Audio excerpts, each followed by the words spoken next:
So again, I want to say thank you very much for the invitation to be here with you. It's a privilege. Vielen Dank noch einmal für die Einladung und es ist für mich ein Vorrecht, hier zu sein. And I'll be doing something tonight a little different from what I normally do. Ich werde den Abend heute etwas anders gestalten als sonst. Typically as I travel, I open the Word of God and I preach from the Bible. Normalerweise, wenn ich unterwegs bin und reise, dann öffne ich das Wort Gottes und ich predige aus der Bibel. But tonight I'll be just sharing with you my personal testimony of how I became a Christian. Aber heute Abend möchte ich gerne meine persönliche Lebensgeschichte erzählen, wie ich Christ geworden bin. But I always like to read at least one verse, and so I'd like to read a verse from the Bible with you. Aber ich möchte zumindest gerne einen Vers lesen, auch heute Abend aus der Bibel. In the first book of Peter, chapter 2, Im 1. Petrusbrief, Kapitel 2, in verse 9, Vers 9, the apostle says, "You are a chosen generation, a royal priesthood, a holy nation." da sagt der Apostel, ihr seid aber ein auserwähltes Geschlecht, eine königliche Priesterschaft, eine heilige Nation. His own special people, that you might proclaim the praises of him who called you out of darkness into his marvelous light. Ein Volk zum Besitztum, damit ihr die Tugenden dessen verkündigt, der euch berufen hat aus der Finsternis zu seinem wunderbaren Licht. So tonight I'd like to share with you a testimony of how God called me out of darkness into his marvelous light. Heute Abend also möchte ich mein persönliches Zeugnis erzählen, wie Gott mich gerufen hat aus der Finsternis in sein wunderbares Licht. Now, what I'm sharing with you tonight, a lot of it is in a book called The Richest Caveman. Was ich heute erzählen werde, vieles davon findet sich auch in dem Buch Der reichste Höhlenmensch. And it's been translated into a number of languages. Es ist übersetzt worden in verschiedene Sprachen. It's actually in about 15 different languages now. Zurzeit sind es etwa 15 verschiedene Sprachen. And I'm as amazed as anybody that the book has been circulated so widely. Und ich bin eigentlich sehr überrascht, dass das Buch so weite Verbreitung gefunden hat. Because what happened to me has happened to thousands of people. Denn was mir passiert ist, das ist auch anderen Tausenden von Menschen so passiert. Essentially, everybody is looking for happiness. Im Grunde ist jeder auf der Suche nach Glück. And the Lord wants us to be happy. Und der Herr möchte, dass wir glücklich sind. But the key to happiness is really holiness. Aber der Schlüssel zum Glück ist in Wirklichkeit Heiligkeit. And the only way to find happiness is not by taking, it's by giving. Und der einzige Weg, glücklich zu werden, ist nicht immer mehr zu haben, sondern zu geben. Jesus said it's more blessed to give than receive. Jesus hat gesagt, geben ist seliger als nehmen. And after we give our lives to God, Und wenn wir unser Leben Gott übergeben haben, then we receive real and lasting happiness. dann werden wir auch empfangen, und zwar bleibende, echte Glücklichkeit. But most of the people in the world, they think happiness comes from other things. Aber die meisten Menschen in der Welt glauben, Glück, das liegt in anderen Dingen. In North America, some of the most popular magazines are these tabloids. Hier sehen wir etwas von der amerikanischen Regenbogenpresse, die bekanntesten Zeitschriften. They're just gossip magazines that talk about the rich people and the movie stars. Da geht es um Klatsch und Tratsch, die Reichen und die Filmstars. You don't have those in Germany, do you? Sowas gibt es in Deutschland nicht, oder?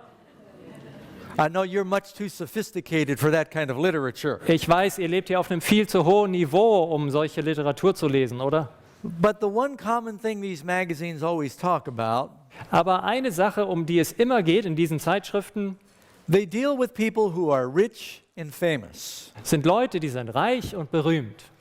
Because people believe that's where happiness comes from. Denn die Leute glauben, darin liegt das Glück. People think if I had more money, Die Leute glauben, wenn ich mehr Geld hätte, I could buy everything I need and I'd have more friends and I'd be happier. dann könnte ich alles kaufen, was ich brauche, und ich hätte mehr Freunde und ich wäre glücklicher. Or if I was better looking or more popular, then I'd have happiness. Oder sie sagen, wenn ich nur besser aussehen würde, dann wäre ich bekannter und dann wäre ich glücklich. I learned at an early age, happiness does not come from those things.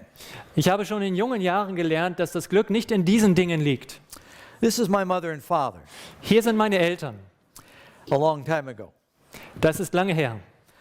They were as different as any two people can be. Sie waren so verschieden, wie zwei Leute nur verschieden sein können. My mother was born in New York City. Meine Mutter wurde in New York geboren My father was born in the country of Oklahoma. und mein Vater wurde auf dem Lande geboren in Oklahoma. My mother was a Democrat, my father was a Republican. Meine Mutter war eine Demokratin, mein Vater Republikaner. I don't know how it translates, but my mother was a city girl, my father was a hillbilly. Aha. Ich weiß nicht, wie man das übersetzt, aber meine Mutter war ein Stadtmädchen und mein Vater war ein Almöhi. Even their religions were different. Sogar ihr Glaube war unterschiedlich. My mother was Jewish. Meine Mutter war jüdisch My father had been raised a Baptist. und mein Vater ist in einer baptistischen Familie erzogen worden. But by the time they got married, they were pretty much agnostic or atheist. Aber als sie dann geheiratet haben, zu der Zeit waren sie eigentlich ziemlich agnostisch bzw. atheistisch. Talk a little bit about my father. Ich möchte ein bisschen über meinen Vater erzählen. He was born very poor. Er kam aus sehr armen Verhältnissen. His father died when he was 7 Sein Vater starb, da war er 7, during the Great Depression we had. während der großen Depression damals. And he had 3 younger brothers. Er hatte 3 jüngere Brüder And he learned to work very hard. und er hatte gelernt, hart zu arbeiten. Moved to California, Er zog nach Kalifornien, took flying lessons, hat dort Flugunterricht genommen became a flight instructor, und er wurde Fluglehrer. and then World War II started. Und dann begann der Zweite Weltkrieg. So they immediately enlisted him in the Air Force as a captain. Er wurde also gleich eingezogen in die Luftwaffe als Captain. And he's flown from England to your country. Und er ist von England geflogen in euer Land. But we won't review that part of the history. Aber diesen Teil der Geschichte wollen wir nicht näher betrachten. Following the war, he began to buy and to sell U.S. military airplanes. Nach dem Krieg hat er dann gehandelt mit amerikanischen Militärmaschinen, hat gekauft und verkauft. And he is a very smart businessman. Und er war ein sehr guter Geschäftsmann. He built up several airline companies. Er hat mehrere Fluglinien gegründet. At one time, he owned controlling interest in 2 American airlines. Not American Airlines, 2 different airlines. He owned? He owned controlling interest, half, Okay. at least 50%. Aha. Zu einem gewissen Zeitpunkt, da war er Mehrheitseigner, also über 50% der Aktien besaß er von 2 großen Fluglinien. And he owned the largest international leasing aircraft company. Er hatte auch die größte internationale Leasinggesellschaft für Flugzeuge. He had all the things that money could buy. Er hatte alles, was man sich mit Geld kaufen konnte. He had private jets. Er hatte Privatjets He also was a pilot, so he flew himself. und er war ja selber auch Pilot, er konnte selbst fliegen. Now, that's me with a little more hair a long time ago. Hier seht ihr mich, ist schon länger her, da hatte ich noch mehr Haare. And that's my stepmother. Und das ist meine Stiefmutter. My father had the toys. He raced Indianapolis cars, Mein Vater hatte auch schöne Spielzeuge. Hier ist so ein or Formula cars, actually. Indianapolis, ein Rennwagen, Formelwagen. And he was married 5 times, Er war 5-mal verheiratet. always younger women. Die Frauen waren immer jünger. Every time he got married, they were younger. Und jedes Mal, wenn er wieder heiratete, wurden sie noch jünger. This was his wife number 3. Das war seine 3. Frau. She used to be Miss Kentucky. Sie war einmal Miss Kentucky. Now, just to give you an idea about my father's wealth, Um euch eine Vorstellung zu geben, wie reich mein Vater war. some of you may recognize Donald Trump. Einige erkennen ihn vielleicht, Donald Trump. When his wife Ivana divorced him, Als seine Frau Ivana sich von ihm scheiden ließ, she had signed a prenuptial agreement, a special agreement ahead of time. da hatten sie also vor der Eheschließung einen Ehevertrag geschlossen. And so she only got $14 million. Und deswegen bekam sie leider nur $14 Millionen. When Betty divorced my father, his 3rd wife, when she divorced him, Aber als Betty, seine 3. Frau, sich scheiden ließ von meinem Vater, she had also signed one of these agreements ahead of getting married. sie hatte da auch einen Ehevertrag unterzeichnet. So she only got $17 million. Und da hat sie auch nur $17 Millionen bekommen. And the house in Aspen, Colorado as well. Und auch ein Haus in Colorado, Aspen. He had millions of dollars, Also er besaß Millionen. but he wasn't happy. Aber er war nicht glücklich. Here is from the Miami Herald newspaper. Took a picture of the cover. Das ist ein Titelblatt von einer Zeitung, Miami Herald. And I'll translate. It says, at 71 years of age, Und hier steht dann, im Alter von 71, the aviation pioneer George Batchelor is not ready to come down. der Flugpionier George Batchelor möchte noch nicht kürzer treten.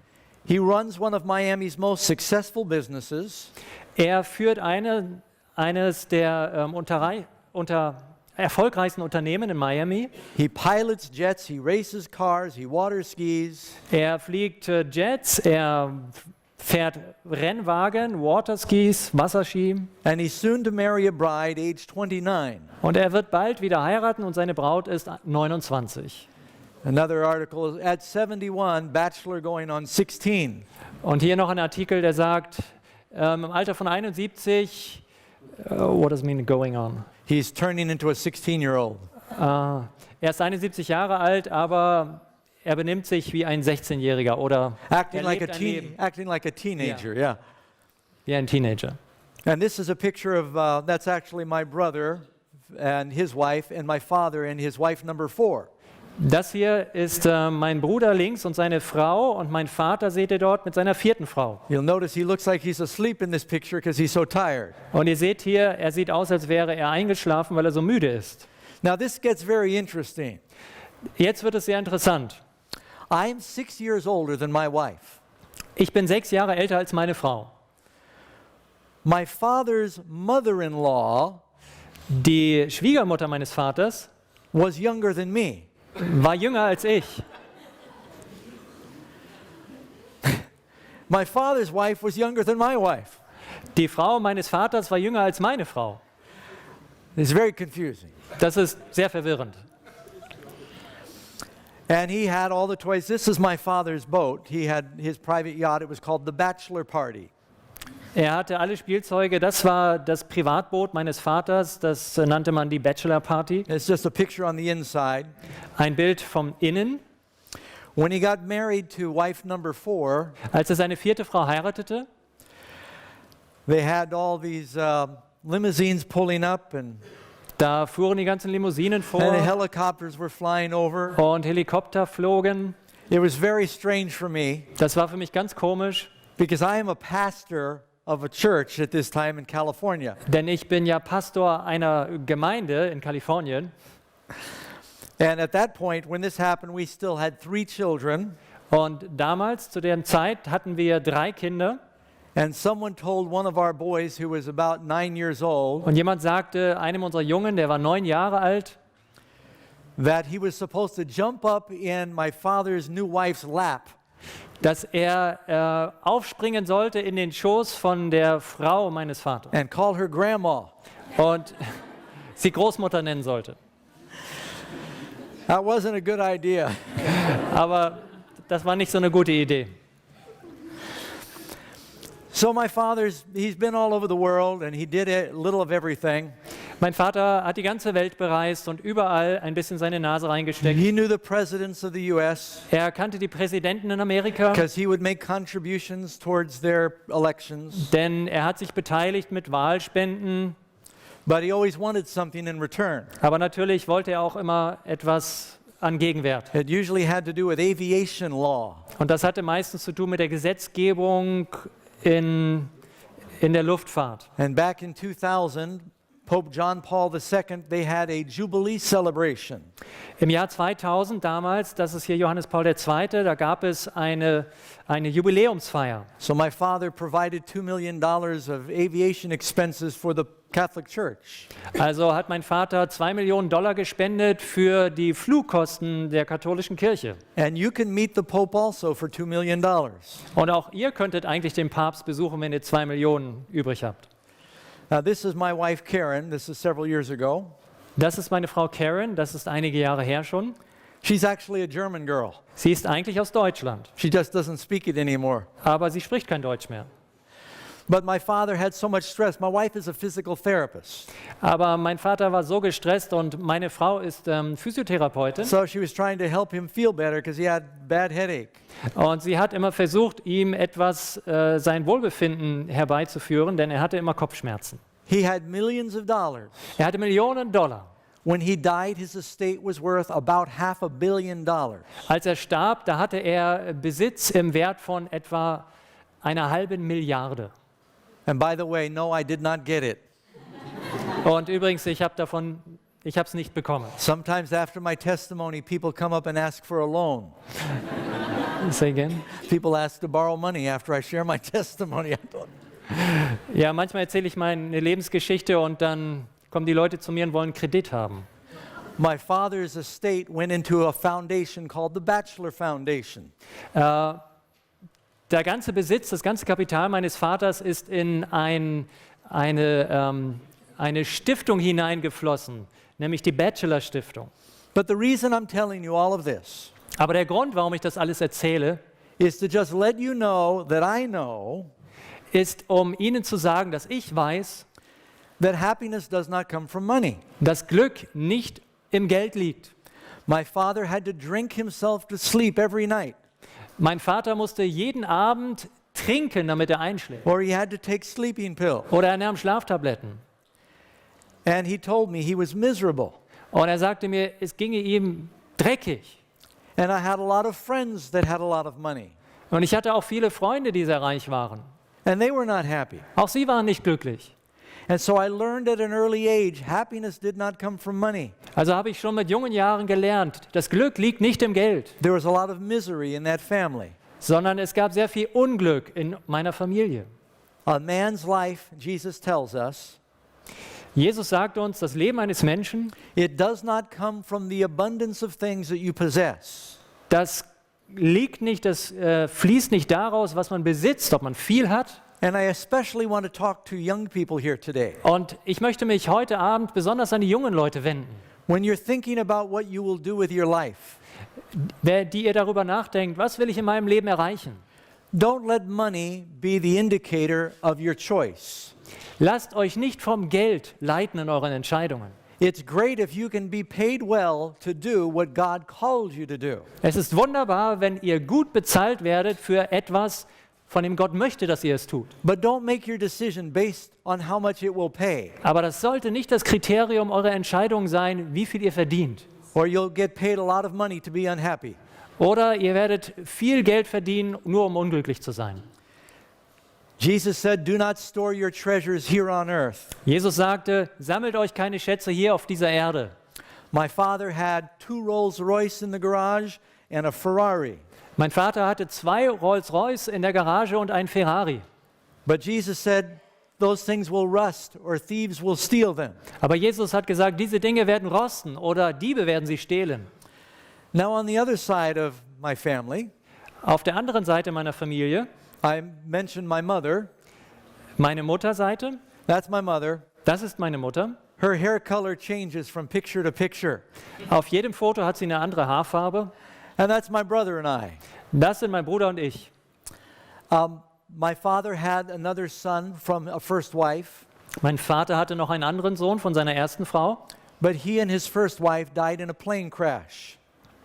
aber dieser Sohn und seine erste Frau starben bei einem Flugzeugabsturz. My father was supposed to be on the plane. He missed the flight, Mein Vater sollte eigentlich dasselbe Flugzeug nehmen, aber er verpasste den Flug. and the plane flew into a mountain. Und dieses Flugzeug flog in einen Berg. So then he married my mother Dann heiratete er also wieder meine Mutter, when she was about 19 years old. als sie etwa 19 war. My mother was very involved in show business, and she was very creative.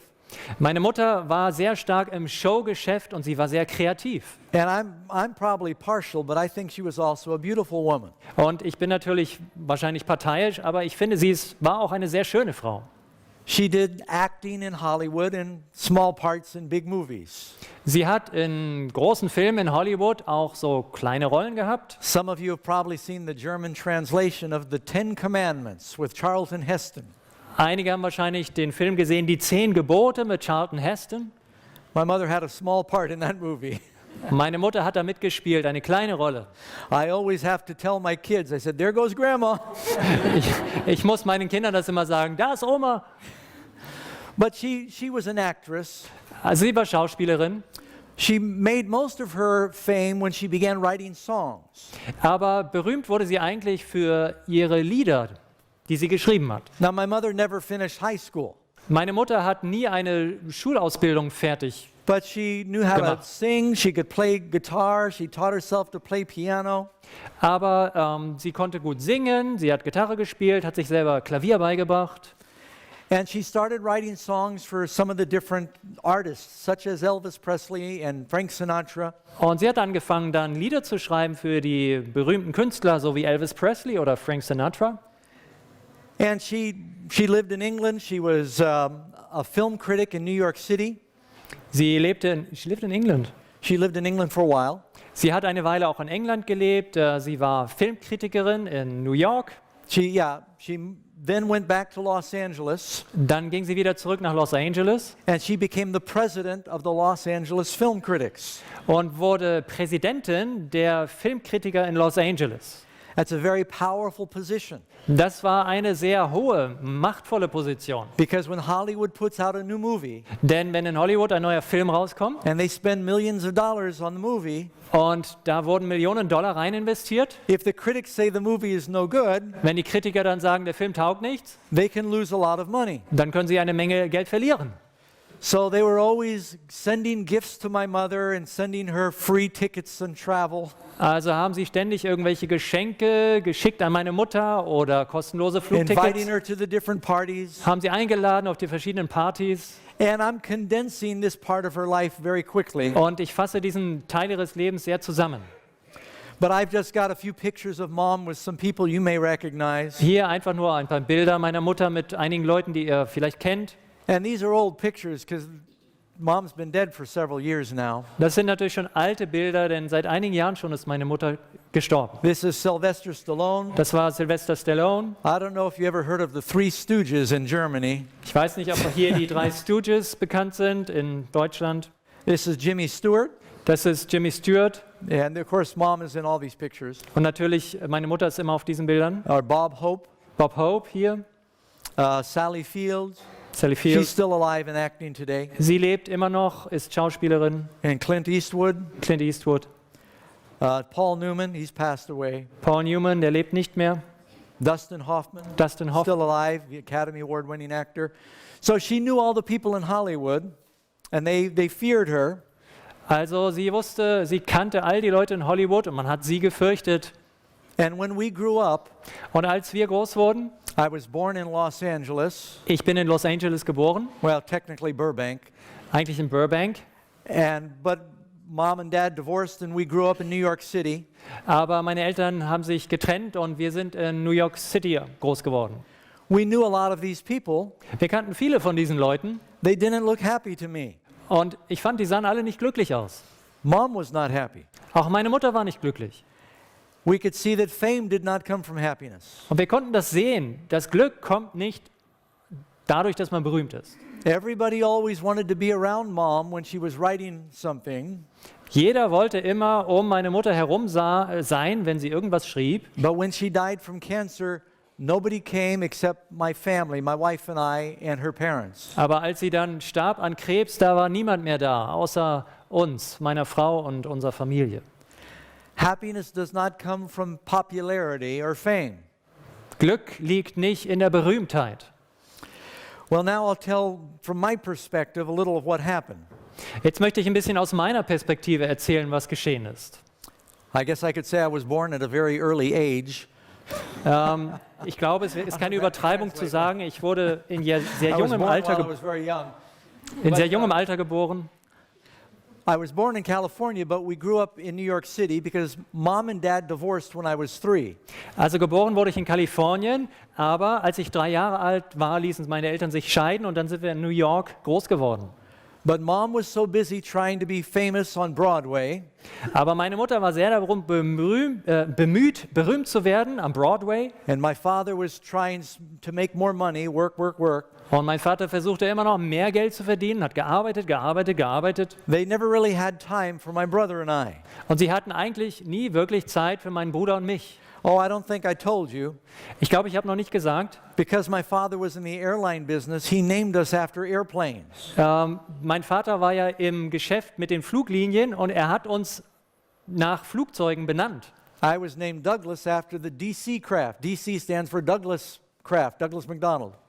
Es gibt ein Flugzeug, das heißt Douglas-Maschine und deswegen heiße ich Douglas.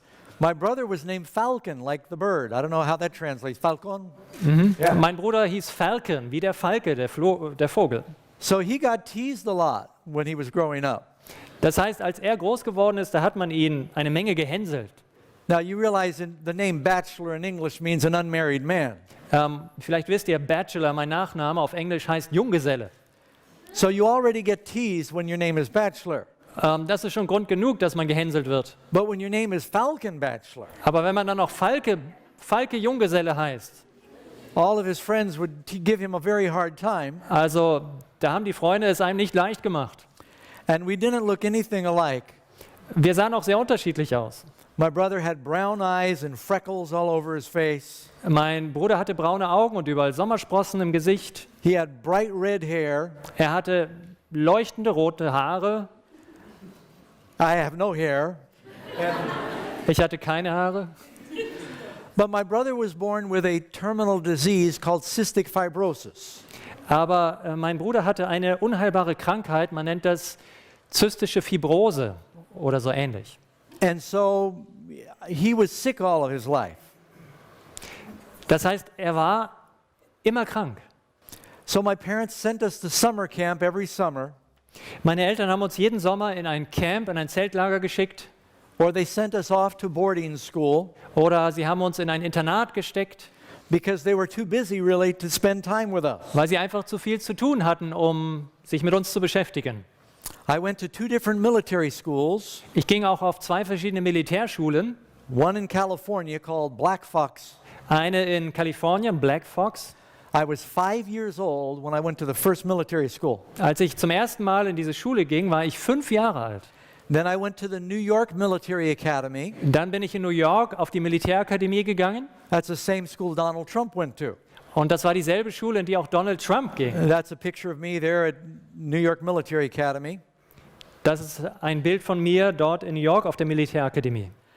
But I wasn't very happy Aber ich war nicht sehr glücklich, because I was told there was no purpose for life. denn man hatte mir gesagt, das Leben hat eigentlich keinen Sinn. I believe that you just live, you're born, you live a little while, Ich habe geglaubt, man wird eben geboren, man lebt eine Weile and then you die and you turn back into fertilizer. und dann stirbt man und düngt den Boden. And I thought, what is the purpose of life? Und ich fragte mich, wozu ist das Leben da? Money doesn't bring happiness. Wenn man reich ist, wird man nicht glücklich. Fame does not bring happiness. Berühmt zu sein auch nicht. Why not just kill yourself and get it over with? Nobody's happy. Warum bringt man sich nicht gleich um und die Sache ist vorbei? Niemand ist glücklich. And I started thinking about suicide when I was about 7 years old, Und ich begann nachzudenken über Selbstmord, als ich 7 Jahre alt war. which is really very sad when you think about it. Und wenn man sich das überlegt, ist es eigentlich wirklich traurig. And I remember when I moved to New York City with my mother and my brother, Ich erinnere mich, als wir umzogen nach New York mit meinem Bruder und meiner Mutter, I would sometimes find my way onto the roof of these tall apartment buildings where we lived. dann bin ich manchmal hochgestiegen auf das Dach dieser hohen Blockhäuser, Mietshäuser, wo wir gelebt haben. And I'd stand on the precipice and I'd put my toes over the edge. Und ich habe mich da an die Kante gestellt und meine Fußzehen über die Kante gesetzt. And I would think about jumping all the time. Und dann stand ich dort und habe die ganze Zeit gedacht, I thought, if I just jump, I'll feel no more pain and maybe I will get my parents' attention. soll ich springen, soll ich springen? Ich dachte, wenn ich springe, dann gibt es keinen Schmerz mehr und vielleicht kriege ich dann die Aufmerksamkeit meiner Eltern. I know it sounds crazy that you would think, I'll get their attention by killing myself. Ich weiß, das klingt verrückt, wenn man sich vorstellt, man bekommt die Aufmerksamkeit der Eltern, indem man sich umbringt. But I knew they would have to notice me at least for my funeral. Aber ich wusste, wenigstens einmal für mein Begräbnis mussten sie sich um mich kümmern. And I used to play a game when I was on the top of these buildings. Und ich habe da immer ein Spiel gespielt, wenn ich auf dem Dach dieser Gebäude stand. I'd try to see how far out I could lean before I felt my center of gravity. Ich habe damit gespielt, wie weit kann ich mich nach vorne lehnen, bis ich merke, dass ich Übergewicht bekomme. I think the only reason I did not jump Ich glaube, der einzige Grund, dass ich nicht gesprungen bin, is because I was afraid I would not die. war die Angst, ich würde nicht sterben. I had remembered reading in New York City about a man Ich erinnere mich an einen Mann in New York I City. heard on the news. Ich habe über ihn gehört in den A Nachrichten. man jumped from a building Da war ein Mann, der ist von einem Gebäude to gesprungen, commit suicide, um sich umzubringen. and he didn't kill himself. He just broke himself up and paralyzed. Aber er starb nicht, sondern er hat einfach sich eine Menge Knochen gebrochen und war gelähmt. And I thought, I don't want to be crippled, I want to die. Und ich dachte, ich will doch nicht verkrüppelt sein, ich möchte sterben. Well, I got into a lot of trouble going to school. Ich bekam eine Menge Ärger in meiner Schulzeit. I went to 14 different schools. Ich besuchte 14 verschiedene Schulen, I went to 2 different Catholic schools, 2 katholische Schulen, 2 different military schools, 2 Militärschulen, public schools, öffentliche Schulen, Jewish schools, jüdische Schulen, private schools. Privatschulen. When I went to New York Military Academy, that is the strictest school in North America. Als ich die Militärakademie in New York besuchte, das war die strengste Schule in Amerika. They have a rule for everything. Alles ist dort geregelt. They had a rule about how far to fold your underwear, how they'd measure it.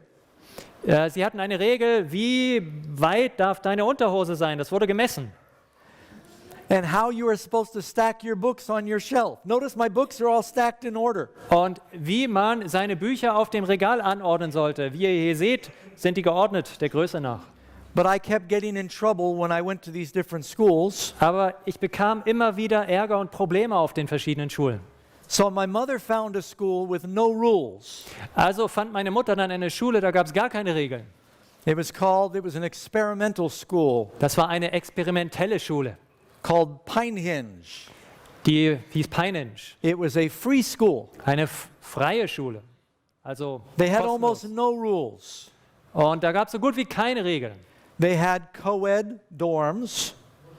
Co-ed. Co-ed, boys and girls in the same room, same building. Sie hatten gemischte Schlafsäle, Jungen und Mädchen zusammen. And you did not have to go to class if you didn't want to. Und wenn man nicht in den Unterricht wollte, musste man nicht. You didn't have to wake up or go to meals if you didn't want to. Man musste auch nicht zum Essen gehen, wenn man morgens länger schlafen wollte. They believe you cannot force a young person to learn. Just offer classes and see if they come. Sie haben geglaubt, es ist nicht richtig, einen jungen Menschen zu zwingen, dass er lernen muss. Man bietet einfach den Unterricht an und schaut, ob jemand kommt. They only had 3 rules in the school. Es gab auf dieser Schule nur 3 Regeln. There was no fighting, Keine Kämpfe, no sex, kein Sex and no drugs. und keine Drogen. Nobody paid attention to the 3 rules they did have. Aber diese 3 Regeln hat auch niemand beachtet. And it is true, we learned what we wanted to learn, Und es stimmt, wir haben das gelernt, was wir wollten. and we learned all the wrong things. Und das waren lauter falsche Dinge. I learned how to make beer, Ich habe gelernt, wie man Bier macht, but I'm not going to give you the recipe. aber ich gebe euch das Rezept nicht. We learned how to make LSD, Ich habe gelernt, wie man LSD macht. and we spent half the year in this mental haze from drugs and alcohol. Und das halbe Jahr lang waren wir in diesem benommenen Zustand von Alkohol und Drogen. Now, I went to the most strict school in North America Ich bin also auf die strengste Schule in Nordamerika gegangen. from 11 to 13 years of age. Da war ich also im Alter von 11 bis 13. And then I went to the most liberal school in North America Und dann ging ich zu der when I was 15. der freizügigsten Schule in Nordamerika. Where do you think I was happier? Was glaubt ihr, wo war ich glücklicher? I was much happier in military school Ich war viel glücklicher auf der Militärschule with the rules mit all den Regeln, than I was with no rules. als auf der Schule mit keinen Regeln. Well, I got into a lot of trouble. Also ich bekam eine Menge Ärger. When I was back in New York City with Mom, Als ich wieder in New York City war mit Mutter, a lot of people in show business use drugs. da war es so, dass viele Leute aus dem Showgeschäft Drogen nahmen. You can see Mom was not even bashful about people taking pictures of her smoking pot. Und ihr seht hier, meine Mutter hatte kein Problem damit, sich sogar fotografieren zu lassen, wie sie Drogen nimmt. And when I was 13 years old, Mom called me into her room one day. Als ich 13 Jahre alt war, rief meine Mutter mich einmal zu sich And she rolled a marijuana cigarette. und sie hat sich eine Zigarette gerollt aus Marihuana.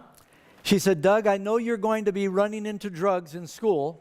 Und sie sagte, Doug, ich weiß, wenn du in die Schule gehst, da hast du sowieso mit Drogen dann zu tun. She said, I just want you to do it at home, Und ich möchte einfach, dass du das zu Hause machst, where I can watch you. wo ich das unter Kontrolle habe. So she smoked pot with me.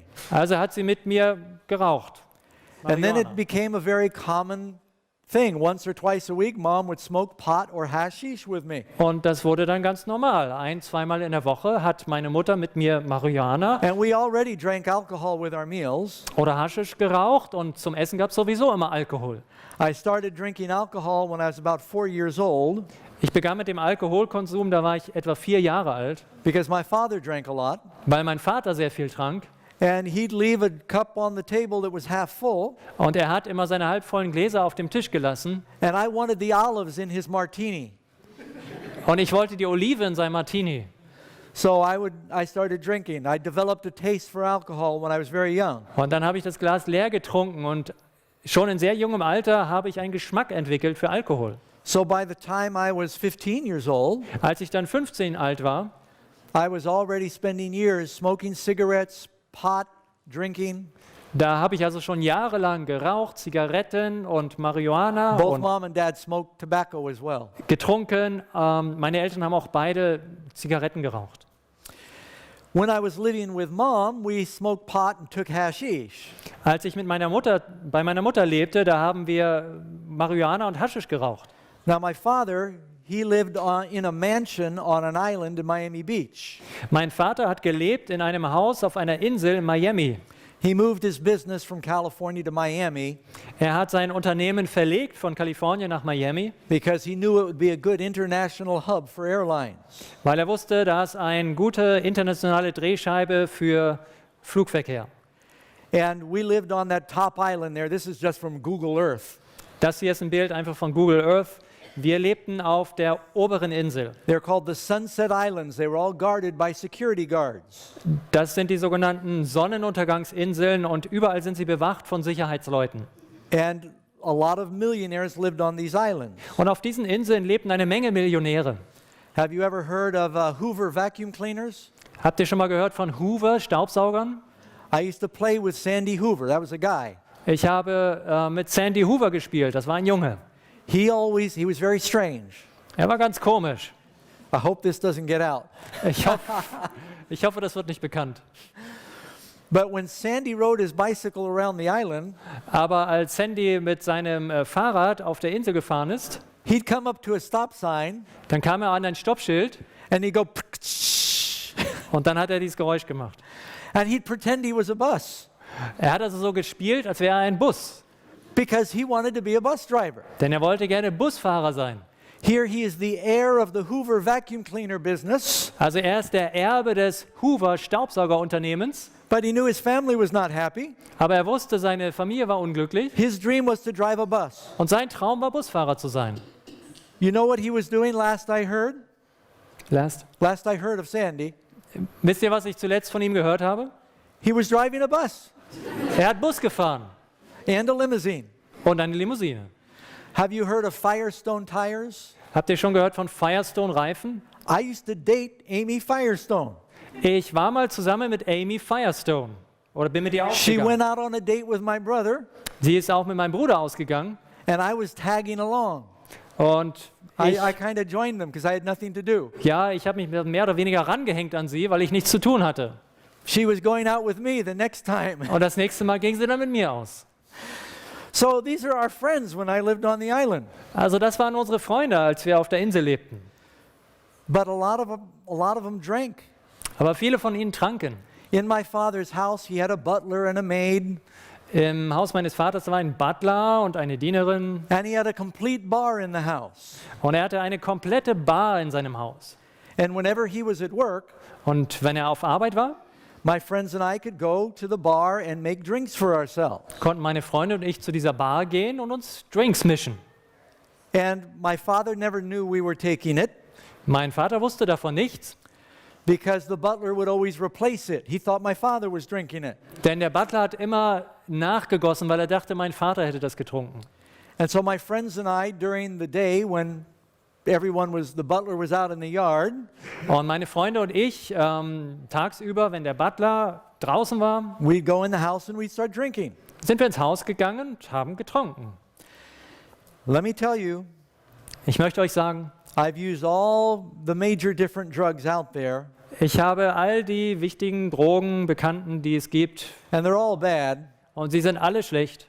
but more of my friends have died from alcohol than all of the other drugs together. Aber von meinen Freunden sind die meisten am Alkohol gestorben und nicht an irgendwelchen anderen Drogen. The reason I mention that Der Grund, warum ich das sage, is because I meet Christians every now and then, ist, dass ich immer wieder mal auf Christen stoße and they think, well, Jesus turned the water into wine, so a little alcohol is okay. und sie denken, naja, Jesus hat Wasser zu Wein gemacht, also ein bisschen Alkohol ist in Ordnung. Jesus turned the water into grape juice. Jesus hat Traubensaft aus dem Wasser He gemacht. did not make alcohol for everybody to get drunk. Er hat nicht Alkohol für alle gemacht, damit sie sich betrinken. At the Last Supper, he said, this is new wine. Beim letzten Abendmahl sagte er, das ist neuer Wein. Jesus would not make a bunch of drugs for people at a party. Jesus hat nicht für eine Menge Drogen gesorgt für Menschen auf einer Party. Alcohol is the number one most deadly drug in the world. Der Alkohol ist die Nummer 1 tödlichste Droge weltweit. And Christians should not support this with their example. Und Christen sollten da nicht noch mit ihrem Beispiel zu beitragen. Well, my friends and I would get bored, Meine Freunde und ich, uns war langweilig. and we started breaking into homes and doing burglary. Und dann kamen wir auf die Idee, in Häuser einzubrechen und sie uns zu bedienen. Now, I know this sounds crazy. Ich weiß, das klingt verrückt. Here you've got the children of millionaires, Hier sind Millionärskinder and we were all spoiled. und wir waren ja alle verwöhnt. We had 3 boats in our backyard. Wir hatten am Kai 3 Boote. My dad's house was right on the water. Das Haus meines Vaters war direkt am Strand. We had a water ski boat. Wir hatten ein Boot zum Wasserskifahren. My dad had a yacht that was also a big fishing boat. Es gab ein anderes Boot, damit ging mein Vater fischen. And I had a little sailboat. Eine Yacht und ich hatte ein kleines Segelboot. But we're breaking into other people's houses to steal Aber wir kommen auf die Idee, bei anderen Leuten einzubrechen, um was zu stehlen. because we were bored Aus Langeweile. and looking for some excitement. Wir brauchten ein bisschen Aufregung. And so we'd all sit around in the summertime, Also sind wir nicht einfach rumgesessen im Sommer, and just for the thrill, they'd say, what do you want to do? sondern wir haben uns dann gesagt, was machen wir jetzt? Einfach aus Let's go Spaß. break into somebody's house. Ja, lass uns doch irgendwo einbrechen. And we'd say, well, we broke into my house last week. Let's break into your house. I don't know. Und dann sagte jemand, naja, letzte Woche sind wir bei mir eingebrochen, jetzt brechen wir mal bei euch ein. No, we were breaking into the houses of the other people. Nein, natürlich, wir sind bei den anderen Leuten eingebrochen.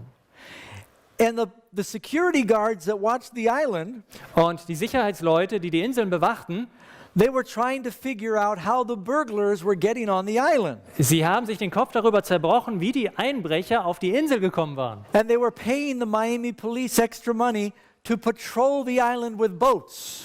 Und sie haben der Polizei in Miami extra Geld dafür Because they gegeben, thought the thieves were coming by boat. damit sie mit dem Boot dort patrouillieren, weil sie dachten, die kommen übers Wasser. And it was all the kids of the millionaires stealing from each other. Und in Wirklichkeit waren es die ganzen Millionärskinder, die gestohlen haben. Well, one of the reasons I share this with you Ein Grund, warum ich das euch sage, is because I want to illustrate we were so empty ist, um einfach zu zeigen, wie leer wir innerlich waren. that we were just looking for some feeling, from some excitement. Wir haben irgendwas gesucht, was uns ein bisschen Gefühl, ein bisschen Aufregung bringt. We didn't believe in God. Wir glaubten nicht an Gott. We thought life had no purpose. Wir dachten, das Leben hat keinen Sinn. What are we going to do? Was machen wir jetzt also? And I wanted so much to be loved Und ich sehnte mich so sehr nach Liebe, that I would do anything my friends dared me to do. dass ich bereit war, alles zu tun, was meine Freunde von mir erwarteten. So they would dare me to break into a home. Und wenn sie mir sagten, komm, wir brechen da ein, They'd stand back in the bushes and watch. sie standen zurück, sie blieben in den Büschen und haben zugeguckt. And we would see people were still awake and walking around in the house. Und wir haben dann gesehen, die Leute sind immer noch wach in dem Haus, laufen da rum. And they'd say, Doug, if you're really brave, you'll go in there and get something and bring something out while you know they're still there. Und sie sagten, Doug, wenn du wirklich was drauf hast, wenn du Mut hast, dann brich in dieses Haus ein und hol was raus, We während didn't die even noch care what we stole. wach waren. Es war uns We ganz steal egal, a was wir gestohlen tennis haben. racket or anything, just to say we did it. Wir haben vielleicht einen Tennisschläger mitgenommen oder irgendwas, nur um zu sagen, wir haben es gemacht. But then we began to get more serious about the burglary. Aber irgendwann dachten wir können doch mehr da rausholen aus diesen Einbrüchen. And we started stealing from homes not on the islands, other houses in Miami Beach. Und dann sind wir in Häuser eingebrochen, nicht auf der Insel, sondern andere in Miami. And I really didn't care about anybody. I didn't think about how it was hurting people. Ich habe mir überhaupt keine Gedanken gemacht um die Leute, die davon betroffen waren, denen das vielleicht wehgetan hat. I'm not proud, but I'll share one story to illustrate this. Und ich bin nicht stolz darauf, aber ich möchte eine Geschichte erzählen, um das zu illustrieren. I knew one of the kids on the island got a brand new bicycle for his birthday, one of the rich kids. Ich wusste, dass eines der Kinder auf der Insel ein brandneues Fahrrad zum Geburtstag bekommen hatte, eins von den Reichen. So I broke into his garage and I stole his very expensive new bike. Also bin ich eingebrochen in die Garage und habe das sehr teure neue Rad gestohlen. And then I sold it to another friend. Und dann habe ich es verkauft an einem anderen Freund. He then painted the bike and changed the color. Er hat das dann neu lackiert, eine andere Farbe. I then stole it back from him and sold it to someone else. Dann habe ich es ihm wieder gestohlen und habe es jemand anders verkauft. And the reason I'm saying that is I didn't care about anybody. Und warum sage ich das? Um zu zeigen, dass mir die Leute alle egal waren. Because I didn't think anyone cared about me. Weil ich geglaubt habe, dass ich auch allen Leuten egal bin. Well, I was still thinking about suicide. Ich habe noch immer nachgedacht über Selbstmord. But sometime between 13 and 15, Aber irgendwann zwischen 13 und 15, my philosophy changed. da habe ich mir neue Gedanken gemacht. I remember watching a beer commercial on television, Ich erinnere mich, ich sah im Fernsehen Bierwerbung. and it said, you only live one time, get all the gusto from life you can. Und da hieß es, man lebt nur einmal, hol alles aus dem Leben raus, was du kannst. And I thought, well, if I'm going to die, I want to do something exciting. Und ich sagte mir, naja, wenn ich sowieso sterben muss, will ich was Aufregendes tun. Why just jump off a building? Warum soll ich einfach nur von einem Haus springen? I used to think about taking sleeping pills. Ich habe auch mal dran gedacht, Schlaftabletten zu nehmen. I had one of my friends that he took sleeping pills and he killed himself. Einer meiner Freunde hatte das so gemacht, sich selbst umgebracht mit Schlaftabletten. Another friend of mine, he was actually a movie star. Ein anderer Freund von mir, das war eigentlich ein Filmstar. I don't know, some of you older ones may remember a TV program called Dark Shadows. I don't know what it was in German. Ich weiß nicht, ob die Älteren unter euch sich erinnern an eine TV-Sendung, Dark Shadows, dunkle Schatten. He was a child actor, Er hat dort a young man, teenager. eine Rolle als Kind oder als Teenager gespielt. He locked himself in the garage of his home, turned on the car, and killed himself with the exhaust fumes. Er schloss sich ein in seiner Garage zu Hause, hat das Auto angemacht und sich selbst umgebracht mit den Abgasen. Handsome, healthy, talented, rich, Er sah gut aus, er war gesund, er war reich, talentiert. had everything going for him, Er hatte alles. and I couldn't figure out why he killed himself. Und ich konnte nicht begreifen, warum er sich umgebracht But hat. he was empty. Aber er war leer. So I used to think about taking sleeping pills. Also dachte ich drüber nach, Schlaftabletten zu nehmen. And I knew my mother took sleeping pills every day. Und ich wusste, meine Mutter nahm täglich Schlaftabletten. She would drink gallons of coffee in the morning and take sleeping pills at night. Sie hat also becherweise Kaffee getrunken morgens und abends hat sie dann Schlaftabletten genommen. And one day when I was in a lot of trouble at school, Und eines Tages, ich hatte eine Menge Ärger in der Schule. I was 13 years old when this happened. Ich war 13 Jahre, als das passierte. My brother had been sent to live with our father in Miami Mein Bruder war zu unserem Vater geschickt worden nach Miami, because of his lung disease. He needed the warmer humidity down there. um dort mit meinem Vater zu leben. Er hatte nämlich eine Lungenkrankheit und er brauchte das feuchtere Klima. And I was alone with Mom, and she was always out at parties. Ich war also allein mit meiner Mutter und sie war ständig auf Partys unterwegs.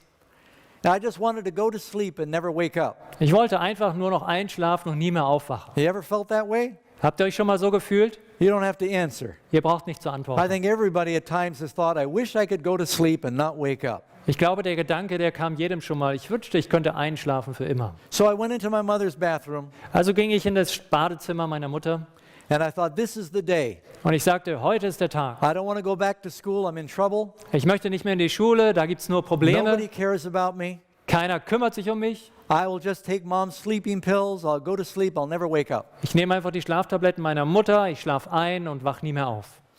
So I went and I opened up her medicine cabinet, Ich ging also dort an den Medizinschrank, öffnete ihn and she had some pills there that I took the bottle of sleeping pills, und sie hatte dort einige Pillen und ich nahm die Flasche heraus, and I poured them all into my hand, schüttete sie alle in meine Hand and I was just getting ready to take them. und ich war kurz davor, sie zu nehmen. I may have even gotten the cup of water. Vielleicht hatte ich schon das Glas Wasser in der Hand. But then something in my mind said, are you sure these are sleeping pills? Aber irgendwas sagte dann in meinem Kopf, bist du sicher, dass das Schlaftabletten sind? You see, the bottle did not say sleeping pills on the bottle. Auf der Flasche stand nicht drauf Schlaftabletten. It said Valium. Da stand Valium. Take one at bedtime. Eine zur Schlafenszeit nehmen. And I thought, well, maybe Valium is not a sleeping pill. I was 13, I wasn't sure. Und ich dachte mir, Valium, vielleicht sind das gar keine Schlaftabletten. Ich war 13, ich wusste es nicht. And then I was afraid, what if Valium are pills for ladies? Und dann kam mir dieser furchtbare Gedanke, was ist, wenn Valium, wenn das Tabletten für Frauen sind? I was afraid of what might happen to me. Dann dachte ich mir, und ich hatte Angst, was mit mir passieren könnte dann. So I decided I better wait that day. Und ich dachte mir, naja, ich kann es auch noch einen Tag aufschieben. And then I started thinking, I don't want to die by doing something boring like jumping off a building or taking sleeping pills. Aber dann dachte ich, wenn ich schon sterbe, dann nicht mit sowas Langweiligem wie von einem Haus springen oder Schlaftabletten, I want to have as much adventure as I can and then I'll die. sondern ich möchte so viel Abenteuer erleben, wie es nur möglich ist und dann sterben. I'm also a very curious person. Ich bin auch eine sehr neugierige Person. So whenever I thought about suicide, Und wann immer mir der Gedanke an Selbstmord kam, I would think, something interesting is probably going to happen tomorrow and I'm going to miss it. dann habe ich mir gedacht, na, morgen passiert bestimmt irgendwas ganz Interessantes und dann erfahre ich das nicht. So I kept postponing my suicide one day at a time. Also habe ich meinen Freitod immer etwas verschoben, einen Tag nach dem anderen. One time my mother called me years later.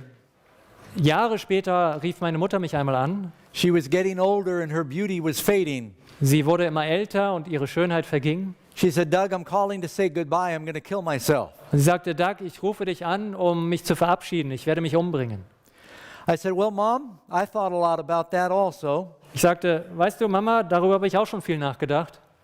But it's something you can always postpone because you might miss something interesting tomorrow. Aber weißt du, du kannst das eigentlich immer aufschieben, denn vielleicht passiert morgen was Interessantes. I said, but you can only do it one time.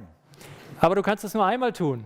She said that really helped her and she decided not to commit suicide. Du kannst es ja nur einmal tun. Und sie sagte, danke, das hilft mir. Und sie hat sich entschieden, sich nicht umzubringen. So I began to get into a lot of trouble. Also ich hatte viel Ärger in meinem Leben.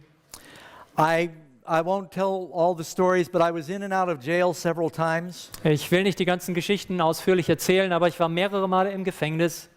I ran away from home the first time I was 13. Ich bin von zu Hause weggelaufen. Das erste Mal war ich 13 Jahre alt. And I've been chased by the police and I've been shot at. Ich bin von der Polizei verfolgt worden, angeschossen oder es wurde auf mich geschossen. And all this was before I was 17 years old. Und da war ich noch nicht mal 17. At 15, I ran away from home again. Mit 15 bin ich nochmal von zu Hause weggelaufen. and I was hitchhiking up to Boston, Massachusetts. Und ich bin per Anhalter hochgefahren nach Boston in Massachusetts. And I was basically a burglar, Und, what is, a thief, a robber. und ich habe mehr oder weniger vom Stehlen gelebt. And I was breaking into homes and stealing Ich bin eingebrochen in Häuser und habe Sachen mitgenommen. and stealing cars. Ich habe auch Autos gestohlen. In fact, a friend and I stole a car one time, Ein Freund und ich haben sogar mal ein Auto gestohlen. and we pulled up to a policeman to ask for directions. Und dann haben wir gehalten an der Seite bei einem Polizisten, haben ihn gefragt, wo es lang geht. Because we thought we'd get into some high-speed chase. Denn wir dachten, naja, vielleicht können wir so eine Hochgeschwindigkeitsverfolgungsjagd. But he just gave us Inszenieren. directions and let us go. Na, aber er hat uns nur gesagt, wo es lang ging und dann ließ er uns ziehen.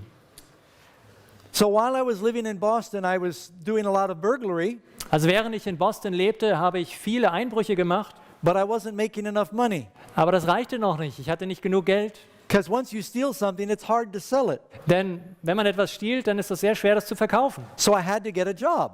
Also musste ich Arbeit finden. So I got a job as a security guard. Und dann habe ich Arbeit gefunden als ein Sicherheitsmann. I was 16 years old at this point, Da war ich 16 Jahre alt, but I had a driver's license. See, my birthday is 1957. also ich bin 1957 geboren. Und ich hatte einen Führerschein. I took my driver's permit. Ich habe meinen Führerschein genommen. I took the 7 and I turned it into a 2. I took the 7, yeah. Und ich habe aus der 7 eine 2 gemacht. That made me old enough to drink Und dann war ich alt genug, um zu trinken. and to get a job as a security guard. Und ich konnte auch einen Job bekommen als Wächter. I had a mustache early, a mustache. Ich hatte auch einen So Schnurrbart. I looked a little older. Also sah ich ein bisschen älter aus. And I met a friend while I was working as a security guard. In dieser Zeit, als ich als Sicherheitsmann arbeitete, traf ich einen Freund. He found out that during the day I was stealing. Und er fand raus, dass tagsüber, als ich nicht arbeitete, dass ich stahl. And I thought that he was going to tell the boss and get me fired. Und ich dachte, naja, jetzt wird das dem Boss erzählen und ich fliege raus. He said, I don't need to say anything, Doug. Er sagte, Doug, ich brauche nichts zu sagen. He said, God sees what you're doing, Er sagte, Gott sieht, was du tust and your karma is going to catch you. und dein Karma wird dich einholen. Now, I said, what's karma? Ich sagte, Karma, was ist das? He said, there's a God, and everything you do comes back to you. Er sagte, es gibt einen Gott und alles, was du tust, das taucht in deinem Leben wieder auf. He was in all these Eastern religions, Er hatte zu tun mit den ganzen östlichen Religionen, but there's some truth to that. aber da ist was dran, was er sagte. Jesus said, with what measure you meet, it will be measured to you again. Jesus hat auch gesagt, das Maß, mit dem du misst, mit dem wird dir auch gemessen werden. I said, there's no God. Ich sagte, es gibt keinen Gott. I stole that television set. I sold it. Nothing happened to me. Ich habe den Fernseher gestohlen, ich habe ihn verkauft, nichts ist mir geschehen. He said, you'll see. Er sagte, du wirst sehen.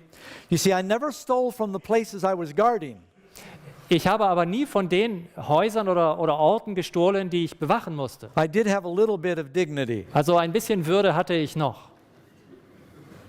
After my friend told me this, Nachdem mein Freund mir das gesagt hatte, I woke up in my apartment in Boston one morning, wachte ich eines Morgens in meiner Wohnung in Boston auf and my door was slightly open. und meine Tür war ein Spalt offen. And I looked around. Ich sah mich um, My television was gone, mein Fernseher war weg and my radio. und mein Radio. And I was very angry. Und ich war sehr wütend And I called the police. und ich habe die Polizei angerufen. I said, there's some thieves that came through my house. You need to catch them. Und ich habe gesagt, hier sind Diebe in mein Haus gekommen und Sie müssen sie fangen. What's happening to this city? Was passiert hier mit dieser Stadt nur? And I started to watch, Und dann habe ich Ausschau gehalten and I noticed that whenever I stole something, oder ich habe darauf geachtet mal und das ist mir aufgefallen, immer wenn ich was gestohlen hatte, bad things happened. dann passierte etwas Schlechtes. One thing, Einmal my friends were thieves. waren meine Freunde Diebe. They would steal it from me. Sie hatten mich bestohlen. Or I would steal something while I was drinking and I was a little bit high. Oder ich stahl etwas und hatte dabei Alkohol im Blut. and I would hide it. Und dann habe ich es versteckt. Then I'd wake up and I'd forget in the morning where I hid it. Und als ich meinen einen Rausch ausgeschlafen hatte, wusste ich nicht mehr, wo ich es versteckt hatte. Or I would like risk my life to steal something. Oder ich würde mein Leben riskieren, um etwas zu stehlen. I remember I nearly got killed stealing a stereo one time. Ich erinnere mich, ich habe mal eine Stereoanlage gestohlen und das hat mich fast das Leben gekostet. And when I got back to my apartment and plugged it in, it was broken. Und als ich es dann in meine Wohnung getragen hatte und eingesteckt hatte, merkte ich, es war kaputt. It was one of those 8-tracks. They're never very good anyway. Das war 8-Tracks, das sind sowieso keine guten Geräte. And I started thinking there must be a God. Und ich dachte mir, so mit der Zeit, I said, this can't be a coincidence. es gibt wohl doch einen Gott, das kann doch kein Zufall sein. What convinced me was a small thing. Und was mich überzeugte, war etwas Kleines. I went to someone's house and I stole a box of whole wheat pancake flour mix. Ich bin bei jemandem eingebrochen und habe eine Büchse gestohlen, da war Vollkornmehl für Pfannkuchen drin. I stole it because it was healthy pancake mix. Ich habe es gestohlen, weil es gesund war, gesunde Pfannkuchen, eine And I Mischung. was sort of a hippie back then. Und ich war so eine Art Hippie damals. And I thought, I want to be careful. I want to just eat whole wheat pancake mix, Und ich war wählerisch und ich wollte nur die Vollkornpfannkuchen. which is really crazy when you think about it.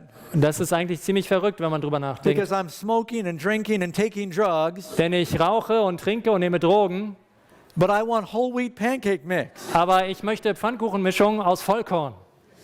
And I remember on the top of the box, the price was stamped. Und ich erinnere mich, auf dieser Packung stand oben der Preis drauf. This is before they had the barcodes, you know, on everything. Damals gab es noch keine Barcodes und so. And it was $1.19. Und das kostete $1,19.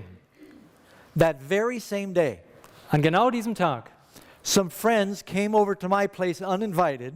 kamen einige ungeladene Freunde zu mir. I had just bought a brand new jar of powdered orange juice called Tang. Ich hatte Powder Orange. Powdered orange, instant orange juice. Ich hatte gerade eine ganz brandneue Packung gekauft von Orangensaftpulver. And my friends drank the whole jar. They used it all. Und meine Freunde kamen und haben das alles aufgebraucht, alles leer getrunken. But they left the empty jar there. Nur noch die leere Packung war da. And I picked up the lid of the jar, Und ich habe dieses Gefäß genommen, den Deckel, and it was stamped $1.19. und da war der Preis drauf, $1,19. And then I looked at the pancake mix I just stolen. Und dann schaute ich mir die Pfannkuchenmischung an, die ich gerade gestohlen hatte. And I thought, crime doesn't pay. Und ich dachte mir, Verbrechen lohnt sich nicht. There must be a God. Es muss einen Gott geben. And that scared me. Und das machte mir Angst. I said, if there's a God, Ich sagte, wenn es einen Gott gibt, then maybe there's a heaven. dann gibt es vielleicht einen Himmel And maybe what the priest told me in Catholic Church, there's also a hell. und vielleicht auch das, was der Priester mir in der katholischen Schule sagte, dann gibt es auch eine Hölle. And I knew where I was going. Und ich wusste, wo ich hinsteuerte.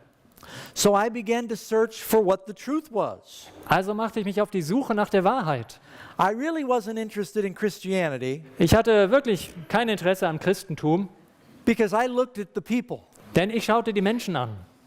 And I'd see these Christians, I'd say, oh, they're all hypocrites. Und ich habe mir die Christen angeschaut und dachte, ach, das sind alles Heuchler. You turn on the news, it would say the Protestants in Ireland are blowing up the Catholics and the Catholics are blowing up the Protestants. Man hat den Fernseher angemacht und da hieß es in den Nachrichten, die Protestanten in Irland, die sprengen die Katholiken in die Luft und die Katholiken die Protestanten. And Jesus said, love your enemies, they're all killing each other. Jesus sagte, liebt eure Feinde, aber die bringen sich gegenseitig um. And I listened to these preachers on television, Und ich hörte mir die Fernsehprediger an, televangelists, diese Teleevangelisten. and they're always begging for money. Und sie betteln immer um Geld. I said, oh, they're all hypocrites.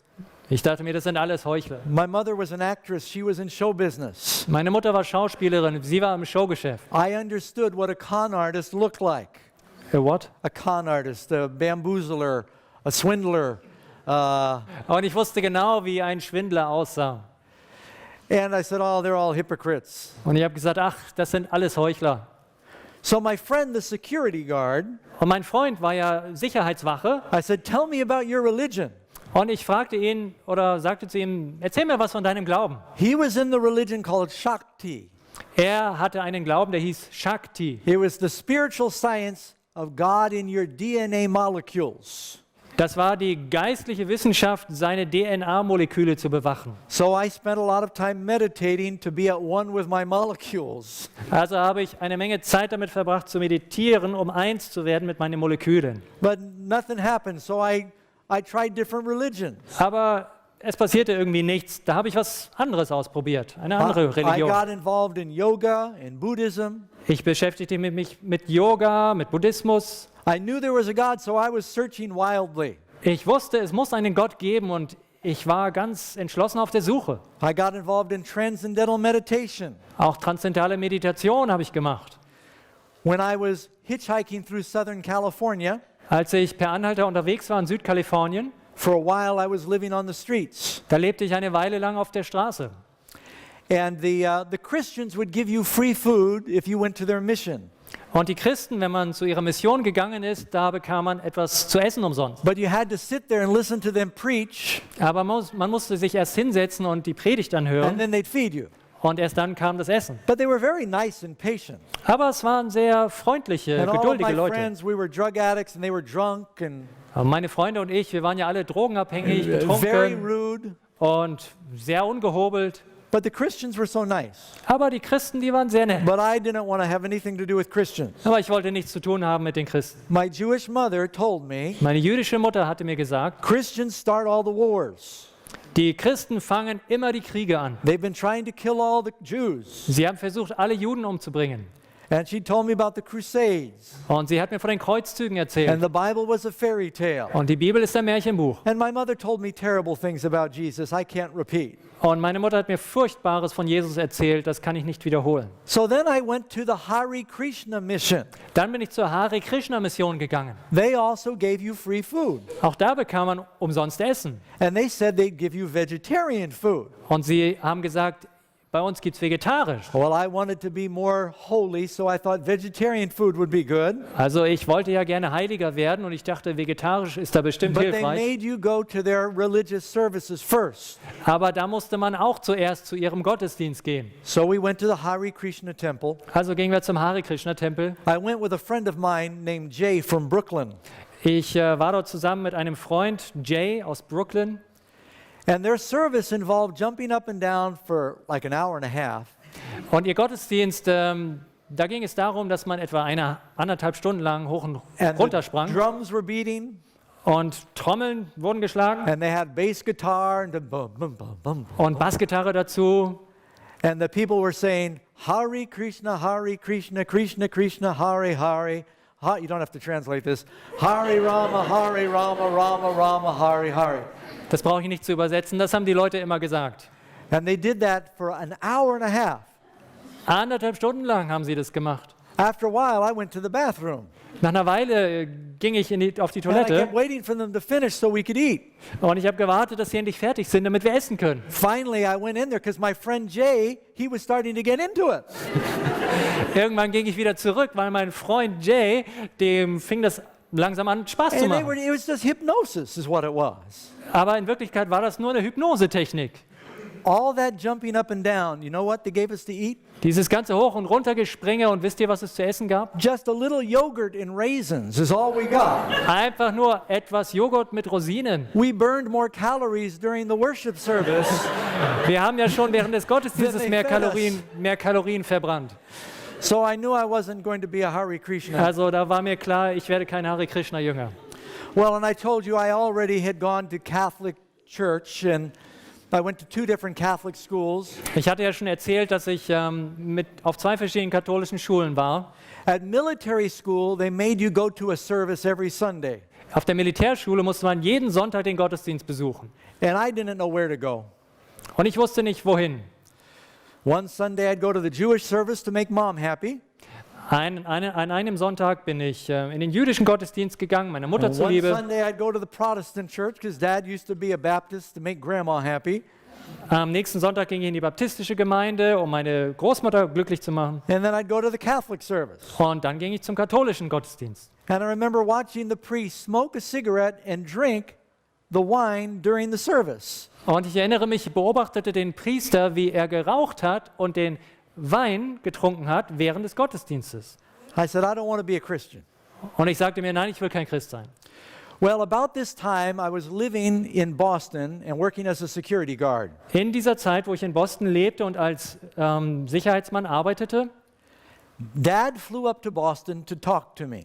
flog mein Vater nach Boston, um mit mir zu reden. And he begged me to go back to school. Und er bettelte mich an, geh wieder zur Schule. He said, Doug, your brother is sick. Er sagte, dein Bruder ist krank. I've got this business I've built up. Ich habe hier dieses Unternehmen aufgebaut. You've got to get an education. Du brauchst eine Ausbildung. So he said, I found the perfect school. Und er sagte zu mir, ich habe die perfekte Schule gefunden für dich. He said, you like adventure? This school is on a boat. Er sagte, du hast gerne Abenteuer, diese Schule ist auf einem It's Schiff. actually two boats that sail together Es sind eigentlich 2 Schiffe, die zusammen segeln around the world. um die Welt. There's girls on the boat too. Und es gibt auch Mädchen auf dem Boot. Said you'll get to water ski and scuba dive, Und du kannst Wasserski fahren und tauchen. and you get a great education. Your classes are on the boat. Und du bekommst eine super Ausbildung und der Unterricht ist auf dem Schiff. Well, I was getting tired of what I was doing. Naja, das, was ich damals tat, das hing mir langsam My father, zu den Ohren raus. my dad seemed so desperate. Und mein Vater machte so einen verzweifelten Eindruck, So I said, okay. dass ich sagte, na gut. So he got me a passport very quickly. Also er besorgte mir sehr schnell einen Pass. When you got a lot of money, you can get a passport in 24 hours. Also wenn man viel Geld hat, dann dauert das nur 24 Stunden, dann hat man einen Pass. And he flew me from Boston to Genoa, Italy, Und er flog mich von Boston nach Genua in Italien and he put me on this school on a boat. und er hat mich auf diese Schiffsschule gebracht. And then after my father said goodbye, Und nachdem mein Vater auf Wiedersehen gesagt hatte, I realized that he tricked me a little bit. da wurde mir klar, er hat mich ein bisschen reingelegt. This was a very exclusive school Das war eine ganz exklusive for the Schule children of politicians and millionaires für die Kinder von Politikern und Millionären from all over the world. weltweit, von weltweit. Very expensive school. Ganz teure Schule, To get them out of their situation and off drugs, damit sie mal aus ihrem Kreis herauskommen und von den Drogen weg. and then they teach atheism specifically, Und dort lehrten sie besonders den Atheismus. along with, your regular classes. Natürlich auch sonst die üblichen Unterrichtsklassen. But now I believe there was a God. Aber ich glaubte ja inzwischen, dass es einen Gott gibt. And so, and by the way, this is actually a picture of the two boats I got from the online. Those are the boats that I actually was on. Das ist übrigens hier ein Bild dieser 2 Schiffe. Well, there's actually two, I know. I was really disappointed when he tricked me. Und ich war ziemlich enttäuscht, dass er mich so reingelegt hatte. And so I was rebellious and I wouldn't go to class Ich war also ganz rebellisch, ich wollte nicht in den Unterricht. because I had felt like an adult Denn when I was in Boston. I had my own job, my own apartment. ich hatte ja schon gelebt wie ein Erwachsener in Boston. Ich hatte meine eigene Wohnung, meinen Job. The driver's license said I was over 20, Und auf meinem Führerschein stand, ich bin über 20. and now I'm back in school and I'm a child again. Und jetzt bin ich wieder in der Schule und bin ein Kind. And I would not participate. I would not go to class. Und ich sagte mir, ich gehe da nicht hin, ich mache da nicht mit. There were no drugs. There was no drinking. Es gab dort keine Drogen, I kein couldn't smoke Alkohol. cigarettes anymore. Ich konnte nicht mehr rauchen, Zigaretten. So in Italy, we bought snuff tobacco, and I was snuffing tobacco. Also in Italien haben wir uns dann Tabak besorgt und haben den geschnupft. And I learned a very important lesson. Ich lernte dort etwas sehr Wichtiges. We were sailing from northern Africa over to Spain, Wir segelten von Nordafrika rüber nach Spanien and we got into a very serious winter storm in December. und wir gerieten im Dezember in einen sehr schweren Wintersturm. And the waves were very tall, Sehr hohe Wellen, the water was cold, kaltes Wasser. water began to come in, Das Wasser drang ein, the mainsail tore, das Hauptsegel riss and everybody was seasick. Alle waren seekrank. The waves were like, I don't know how you translate this in meters, but the waves were like 25 feet high. Also die Wellen waren so etwa 8 Meter hoch. It looked like mountains whenever you went to the bottom of a wave. Das sah aus wie ein Berg, immer wenn wir dort im Wellental waren. And the nose of the boat would go through part of the wave. Und der Bug des Schiffes tauchte ein, teilweise in die Welle. And things were washing overboard. Und dann spülte das ganze Wasser. And the captain said, if we get washed overboard, Und das Wasser spülte eben Dinge über Bord. Und der Kapitän sagte, he said, we cannot even turn around and look for you. er sagte, wenn einer von euch über Bord geht, wir können nicht umdrehen und nach euch suchen. He said, before we find you, you'll probably be dead from hypothermia. Denn er sagt, bevor wir euch finden, werdet ihr wahrscheinlich schon gestorben sein an Unterkühlung. And even the captain was seasick. Und selbst der Kapitän war seekrank. What do you think atheists start doing when they think they're going to die? Was glaubt ihr, was Atheisten machen, wenn sie denken, sie sterben? Nobody was going, Hare Krishna, Hare Krishna, Niemand hat Hare Krishna gemacht, but people were praying, sondern die Leute beteten. and I was praying. Und ich auch. I wasn't meditating. Ich meditierte nicht.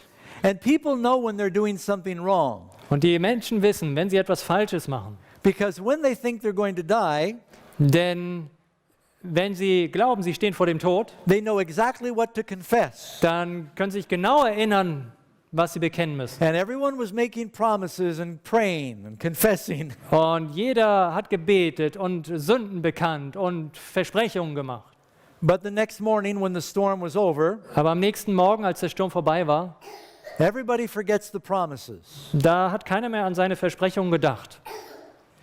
Fear is not a very good reason to serve God. Angst ist kein gutes Motiv, um Gott zu dienen. Now, it might be a starting point, Es könnte ein Startpunkt sein, but if we're serving God because of fear, aber wenn wir Gott immer nur aus Angst dienen if the fear is gone, we won't want to serve Him anymore. und wenn die Angst dann verschwindet, dann werden wir ihm nicht mehr dienen wollen. Or if we're serving God just because we're afraid so we can get to heaven, Oder wenn wir Gott nur dienen wollen, weil es uns darum geht, dass wir in den Himmel kommen. once we get to heaven, we won't want to serve Him anymore. Wenn wir dann einmal im Himmel sind, dann wollen wir ihm nicht mehr dienen. The only reason to serve God is because you love Him. Der einzige echte Grund, Gott zu dienen, ist, dass wir ihn lieben. Well, the captain came to me one day. Also eines Tages kam der Kapitän zu mir. The captain is also the principal of the school. Der Kapitän, das war auch der Schuldirektor. He said, Doug, what do we have to do to get you to participate? Und er sagte, Doug, was müssen wir tun, damit du teilnimmst? Because I was not going to class. Denn ich ging nicht in den Unterricht. I was not doing any of the work the other students were doing on the boat. Ich beteiligte mich auch nicht an den Aufgaben, an den Arbeiten, was die anderen Schüler machten auf Now, dem in Boot. military school, when you disobey, In der Militärschule, wenn man dort nicht gehorcht, they hit you. dann kriegt man einen They can't gewischt. do that anymore, but they used to spank us with belts. Sie schlagen dich, also heute geht das nicht mehr, aber damals haben sie da Gürtel genommen. And when I went to Catholic school, the nuns would sometimes whack you with the ruler. Oder auch auf der katholischen Schule. Manchmal hast du einen Streich bekommen von der Any of you Nonne know what I'm talking about? mit dem Lineal. Any Wisst ihr, from wovon ich the old spreche? school remember when you used to get spanked at school? Kann sich irgendjemand erinnern an die Zeiten, wo man in der Schule noch But in this gezüchtigt wurde? school, they weren't allowed to touch you. Aber in dieser Schule durften sie dich nicht anfassen. And I knew that. Und das wusste ich. So I said, you can't make me go and there's nothing you can do. Und ich sagte, du kannst überhaupt nichts machen, ich gehe einfach nicht. So the captain says, what do we need to do to get you to participate? Aber der Captain fragte mich, was müssen wir tun, damit wir dich dazu bringen, mitzumachen? I said, you let me go home for Christmas vacation. Und ich sagte, ich möchte nach Hause gehen über Weihnachten in den Ferien. And I promise that I'll be good until Christmas. Und dann verspreche ich, dass ich mich bis Weihnachten gut benehmen werde. So he went, he said, you've got a deal. We shook hands. Und er sagte, okay, das ist ein Deal. Und wir haben Hand geschlagen. He went to the telephone, he called my father from Tunisia, Africa. Er ging zum Telefon, rief meinen Vater an aus Tunesien in He Afrika. woke my father up. Er weckte meinen Vater Said, auf. Mr. Batchelor, we've got good news. Und er sagte, Mr. Batchelor, wir haben gute Nachricht. Doug has shown remarkable improvement. Bei Doug gibt es erstaunliche Verbesserungen. We think he's ready to come home for Christmas. Ich glaube, er ist so weit, dass er Weihnachten nach Hause kommen kann. Oh, my father was very happy. Oh, mein Vater freute I sich hadn't darüber. done anything right, Ich hatte nichts gemacht, but they wanted me to leave the school. aber sie wollten mich loswerden aus der Schule. So first thing I did when I came home for Christmas, Als ich dann Weihnachten zu Hause war, das Erste, was ich tat, I left home. ich ging wieder weg. And I hitchhiked from Florida to California. Und ich bin per Anhalter gefahren von Florida nach Kalifornien. Now, you know, that's like 3,000 miles. Also das sind etwa 5000 Kilometer. I was the prodigal son. I went to a far country Ich war wie der verlorene Sohn, der in ein fernes Land ging. because I had found a cave up in the mountains when I was 15 years old. Denn ich hatte dort in den Bergen mal eine Höhle gefunden, als ich 15 war. And I met some people that lived up in the cave and they didn't wear any clothes. Und ich traf dort einige Leute, die in diesen Höhlen dort oben lebten und sie trugen keine Kleidung. They were hippies. Das waren Hippies. I thought, I want to live like that. I want to live that way. Ich dachte mir, ich möchte auch so leben. No rules. Keine Regeln, Just be one with nature. einfach nur eins sein mit der Natur. I wanted to find God and I was searching for Him. Ich wollte Gott finden und ich habe ihn gesucht. I thought, I don't trust organized religion. Ich sagte mir, die organisierten Religionen, denen traue ich nicht. So I decided to find some unorganized religion. Also wollte ich einige unorganisierte Religionen finden. And I moved into this cave up in these desert mountains above PaIm Springs. Also zog ich in diese Höhle in den Bergen über PaIm Springs. This mountain is 11,000 feet tall. I don't know what that is in meters. Also dieser Berg hier, der ist etwa 400 Meter hoch. I lived halfway up the mountain.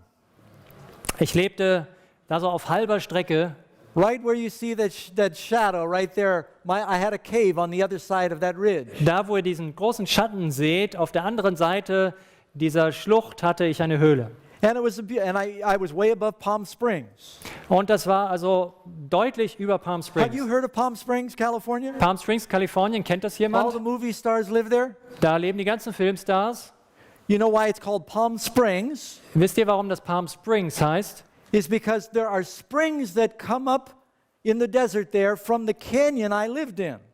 Weil es dort PaIm Springs, Palmenquellen, es gibt dort Quellen, die dort aus dem Boden hervorkommen und das Wasser kommt aus den Bergen, wo ich lebte. Here I was hiking up there one day with my family years ago. Just you see, it was very rough, hot terrain. Da seht ihr mich vor einigen Jahren mit meiner Familie, bin ich da am Hochwandern. This is my cave where I live. Das war die Höhle, wo ich lebte. I had a waterfall right outside my cave. That's my cat. Das ist meine Katze. Direkt vor der Höhle hatte ich einen Wasserfall. And so I was swimming in the water all the movie stars drank. Also ich schwamm in dem Wasser, das die ganzen Filmstars It's tranken. true. That was the water that fed PaIm Springs. Ja, das stimmt. Das war die Quelle, die PaIm Springs versorgte. And so I swam in Bob Hope's drinking water. Also ich bin geschwommen in dem Trinkwasser von Bob Hope. And I lived like this for about a year and a half. Etwa 1,5 Jahre habe ich dort so gelebt. I got arrested for a little while and sent out of the country or sent out of the state. Ich wurde auch mal verhaftet und musste den Bundesstaat eine Weile verlassen. But then I came back again. Aber dann kam ich zurück And I was looking for God in nature. und ich suchte Gott in der Natur. So I didn't wear any clothes because I wanted to be natural. Und deswegen trug ich auch keine Kleidung. Ich wollte ganz natürlich I sein. even thought the Bible supported that. Adam and Eve were naked. Ich dachte mir, das ist ja eigentlich sogar biblisch, denn Adam und Eva waren auch nackt. Now, of course, this picture is the one picture I can show you. Ich habe hier natürlich ein Bild rausgesucht, das ich euch zeigen kann. I would go to town once or twice a week to PaIm Springs. 1-2 Mal in der Woche bin ich runtergegangen nach PaIm Springs. And I would I put my clothes on when I went to town. Und dann habe ich natürlich was angezogen, wenn ich in die Stadt ging. I did forget one time. Obwohl ich es einmal vergessen habe. It's true. Das stimmt. Someone reminded me though. Aber jemand hat mich dann erinnert. And I would beg for money. Und ich habe gebettelt And I'd get food out of the garbage can. und habe Nahrungsreste gesucht aus den Mülltonnen. Now think about this. Stellt euch das vor.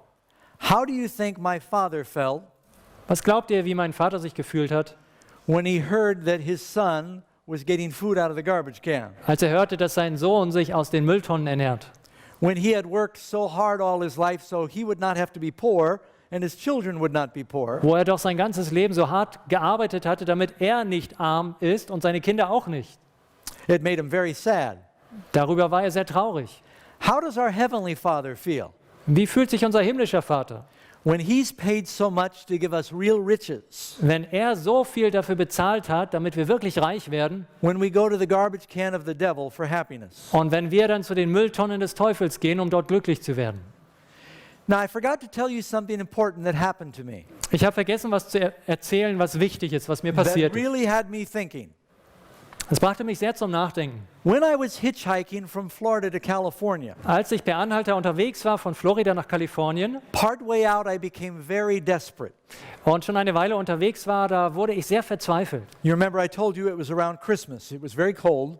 Denn ich hatte euch ja erzählt, es war etwa in der Weihnachtszeit, es war sehr kalt I was stuck on the highway for hours in Oklahoma, und ich steckte da irgendwo fest an einem Highway in Oklahoma, and I stood there stundenlang, begging for a ride for like 8 hours. stand da etwa 8 Stunden lang und bat darum, signalisierte, dass ich mitgenommen And I werden had wollte. very thin clothing from Florida, which is warm, Und ich hatte nur sehr dünne Kleidung von Florida, dort ist es warm, but Oklahoma was very cold. aber in Oklahoma ist es sehr kalt. And whenever a truck would go by, Und immer wenn ein LKW vorbeifuhr, I would count to 3, and then the wind from the truck would hit me, and I'd turn around. dann habe ich bis 3 gezählt und mich umgedreht, denn dann kam der Windstoß And I was freezing. und mir war kalt. And I had no money Ich hatte kein Geld, because I was drinking the night before, denn die Nacht davor hatte ich getrunken, and I was playing pool, billiards, und ich habe Billard gespielt making bets, and I lost all my money. und ich hatte gewettet und mein ganzes Geld verloren. So the next day on the road, I was cold and hungry and sick. Also am nächsten Tag auf der Straße, mir war kalt, ich war hungrig und fühlte mich elend. Sometimes I'd get so desperate while I was hitchhiking Manchmal fühle ich mich so verzweifelt, wenn ich trampe, I would get down on my knees and beg as the cars went by. dass ich mich hingekniet habe, wenn ein Auto vorbeifuhr und gebettelt. Because I thought all these people were going in my direction. Denn ich dachte mir, die ganzen Leute, die fahren doch dorthin, wo ich will. This was like an interstate, like an Autobahn, Interstate 40. Das war so eine von den großen Straßen wie eine Autobahn hier, They had room in their cars. die Interstate 40. Und sie hatten alle Platz im Auto. And when you stand there and 10,000 people tell you no, Und wenn man dort steht und 10.000 Leute fahren vorbei und sagen alle nein, that's a lot of rejection. das ist eine Menge Ablehnung. So in desperation, I prayed. Also ich war so verzweifelt, ich betete. And I didn't even really know how to pray. Und ich wusste ja gar nicht, wie man eigentlich betet. But I just talked to God, whoever He is. Aber ich sprach einfach zu Gott, wer auch immer er war. And I remember I told the Lord I was sorry that I'd done terrible things. Und ich erinnere mich, dass ich dem Herrn sagte, dass es mir leid tut, ich habe so Would He furchtbare please Sachen gemacht. forgive me and please help me? Bitte vergib mir und bitte hilf mir. And I prayed for 4 things. Und ich betete um 4 Dinge. I said, please give me a ride to California. Ich sagte, bitte gib mir ein Auto nach Kalifornien. I said, please help me get some food. I was hungry. Ich sagte, bitte hilf mir, was zu essen zu bekommen. Ich war hungrig. And I was too proud to call my father. Und ich war zu stolz, meinen Vater anzurufen. And I prayed that I'd get some money. I had no money left. Und ich betete um etwas Geld, denn ich hatte nichts mehr übrig. And then I prayed for a ride with someone normal. Und dann betete ich, dass ein normaler Mensch mich Because I kept getting mitnimmt. picked up by these crazy people. Denn es waren immer ganz ausgefallene, verrückte Leute, die mich mitnahmen. One man picked me up. He was drinking. Einmal nahm ich jemand mit, der trank. And the road we were on was twisting. Und wir waren auf einer kurvigen Straße. And he said, I can drive. My eyes are so good, I can drive with the lights off. Und er sagte, ich habe so gute Augen, ich kann ohne Licht fahren. And he scared me half to death. Und ich starb da halb einen Tod. Some other college students picked me up. Ein anderes Mal waren einige College-Studenten, die mich mitnahmen. And they were smoking so much pot in the car, Und sie haben so viel Marihuana they couldn't see out the windshield. geraucht im Auto, dass sie durch den Rauch kaum noch was erkannt haben. They went across the middle of the road into oncoming traffic. Sie sind immer die Mittellinie überschritten der Straße und da kam Gegenverkehr. So I was afraid. I said, Lord, please give me a ride with someone safe. Also deswegen hatte ich Angst und ich sagte zu dem Herrn, bitte lass jemand mich mitnehmen, bei dem ich sicher bin. As soon as I finished praying, Und sobald ich das Gebet gesprochen and hatte, I'd been there 8 hours, und ich war ja schon 8 Stunden I dort, didn't say in Jesus' name, I didn't know how to pray. I said, oh, please help me, thank you. ich sagte auch nicht in Jesu Namen, ich wusste nicht, wie man Soon as I betet, prayed, einfach nur Danke, The Jesus. next vehicle stopped. Ich war gerade fertig mit dem Gebet, das nächste Auto It was hält a an. white van, Ja, a white minivan. das war ein weißer Minibus. It wasn't Also, actually a minivan, it was a big van. es war eigentlich also so ein Kleinbus. He picked me up. Er nahm mich mit. He took me 2,000 miles to California, right to the door of where I was going. Und zwar 3000 Kilometer weit bis Kalifornien? Yeah, Palm Springs. Bis Kalifornien, bis vor die Tür, wo ich hin musste. He fed me all the way out. Den ganzen Weg Weg über hat er mich versorgt mit I Essen. didn't ask him to. Ich habe ihn nicht darum gebeten. Every time we stopped, he bought my food. Jedes Mal, wenn wir eine Pause machten, hat er mir zu essen gekauft. He gave me $40 when he dropped me off. Und als wir schließlich am Ziel waren und er mich rausließ, hat er mir $40 gegeben. I didn't ask for that either. Und auch darum hatte ich nicht gebeten. He also gave me something else I didn't ask for. Er hat mir noch was anderes gegeben, was ich nicht. He preached to me all the way from Oklahoma to California. Er hat mir noch was anderes gegeben, worum ich nicht gebeten hatte. Er hat nämlich den He ganzen was a Weg lang born-again Christian. mich angepredigt. Er war, And he was so excited he wanted to tell everybody. ein wiedergeborener Christ und er war so begeistert, er wollte es jedem weitersagen. And he picked up other hitchhikers along with me and he preached to them too. Und er hat auch nicht nur mich mitgenommen, sondern auch noch andere Tramper und die haben auch eine Predigt bekommen. Well, I had to listen or jump out of the car. Naja, ich konnte entweder aus dem Auto springen oder zuhören. And you know, I do pick up hitchhikers today. Und wisst ihr, ich mache das heute auch so, ich nehme Tramper mit. It's a good way to share your faith. Das ist eine gute Methode, seinen Ja. Glauben weiterzugeben. Yeah. And what you do is, if you want to try this, Und wenn ihr das probieren wollt, if you pick up, can you hitchhike in Germany? yes, Yeah. When you get to go about 100 kilometers an hour, ihr macht das einfach so, wenn ihr etwa 100 Kilometer schnell fahrt, you make your gospel presentation dann erzählt ihr das Evangelium. and then ask them if they would like to accept Jesus. Und dann fragt ihr sie, ob sie gerne Jesus annehmen würden. And then turn and look at them Dann dreht ihr euch zu ihnen und schaut sie an and accelerate. und gebt Gas. A lot of people have found Jesus in my car. Schon viele Menschen haben in meinem Auto Jesus gefunden. But seriously, Aber jetzt mal ernst. no, I do that. I pick up hitchhikers. Also ernsthaft, ich nehme wirklich Anhalter mit. The part of the story I didn't tell you, Aber was ich euch nicht erzählt habe von der Geschichte, when I moved into this cave, als ich in die Höhle gezogen war, someone had left a Bible in the cave who had been there before. da hatte einer der vorigen Bewohner eine Bibel dagelassen. And I left it there for about 6 months. I don't think I read it. Und ich ließ sie einfach dort liegen. Etwa 6 Monate habe ich dort nicht reingeschaut, glaube ich. But I kept meeting these Christians in Palm Springs Aber in Palm Springs, da traf ich immer wieder Christen, that were talking to me about things I didn't understand. die mir irgendwas erzählten, was ich nicht verstand.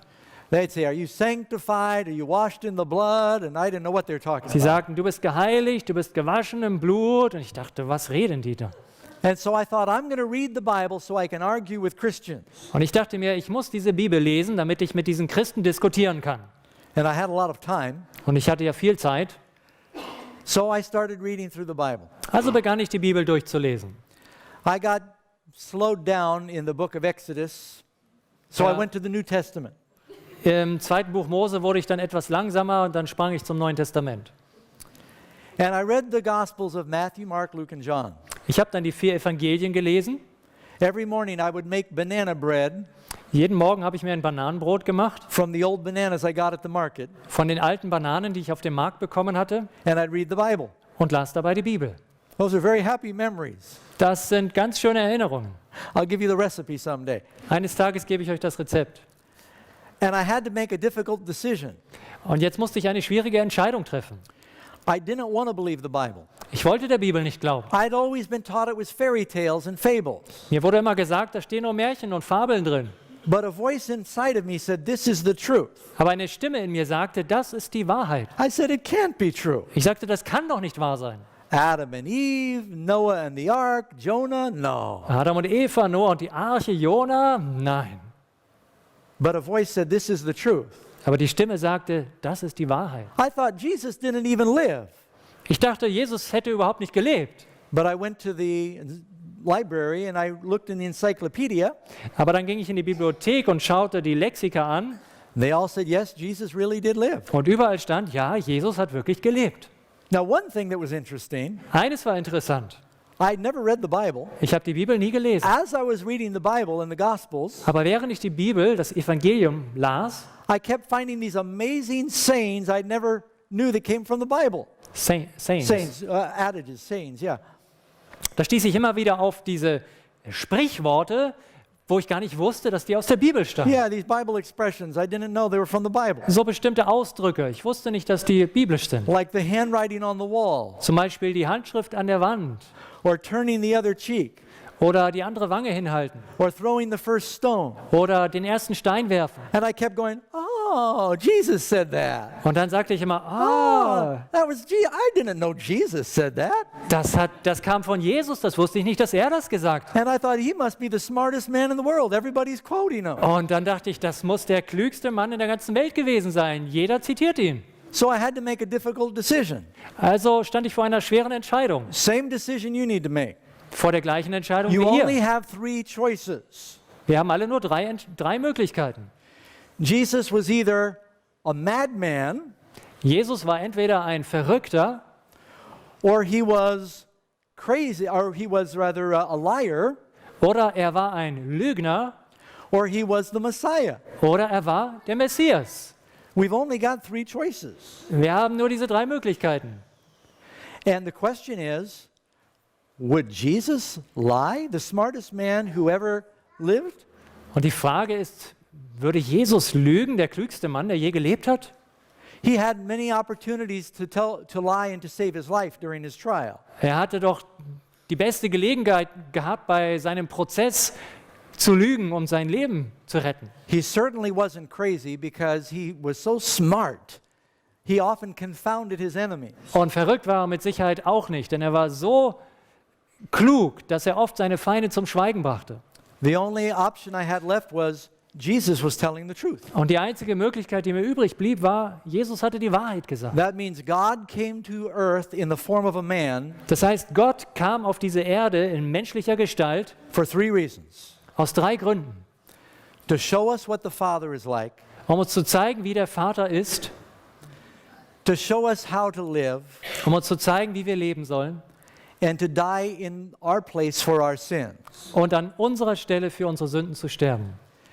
And I thought, I've tried all these other religions. Und ich dachte mir, ich habe all diese anderen Religionen durchprobiert I was judging Christianity by looking at Christians. und ich habe das Christentum danach beurteilt, was ich bei Christen gesehen habe. A Christian is not a follower of Christians. Aber ein Christ sollte nicht ein Nachfolger von Christen A sein. Christian is a follower of Christ. Ein Christ ist ein Nachfolger Christi. People will let you down. Die Leute werden dich immer enttäuschen, Jesus will never let you down. aber Jesus niemals. So I got on my knees up there in the cave. Also dort oben in der Höhle kniete ich nieder. And I said, Lord, I am a big zero. Und ich sagte, Herr, ich bin eine große Null.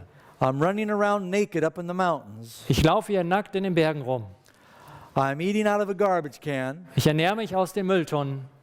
I'm lying and cursing and using drugs and living immorally. Ich lüge und benutze Drogen und fluche herum und lebe I'm unmoralisch. miserable.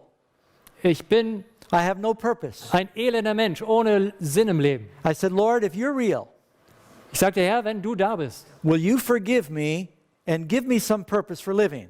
wirst du mir vergeben und mir einen Sinn im Leben schenken. I just want to know what the truth is. Ich möchte einfach nur wissen, was die Wahrheit ist. I spent 3 years looking through all the religions I could find. 3 Jahre lang hatte ich mich damit beschäftigt, die ganzen Religionen kennenzulernen. Something changed. Und jetzt veränderte sich was. Right away, I had a peace in my life. Auf einmal hatte ich Frieden im Leben. I knew God was real. Ich wusste, Gott ist The real. most amazing things started to happen. Und dann passierte das Unglaublichste. I remembered how he had answered prayers and taken care of me before when I was in trouble, like when I was hitchhiking. Ich erinnerte mich auf einmal daran, wie Gott Gebete erhört hatte von mir, wie er mich aus Problemen gerettet hatte, zum Beispiel bei Trampen. Quick story. Eine kurze Geschichte. I was still very poor. Ich war immer noch sehr arm.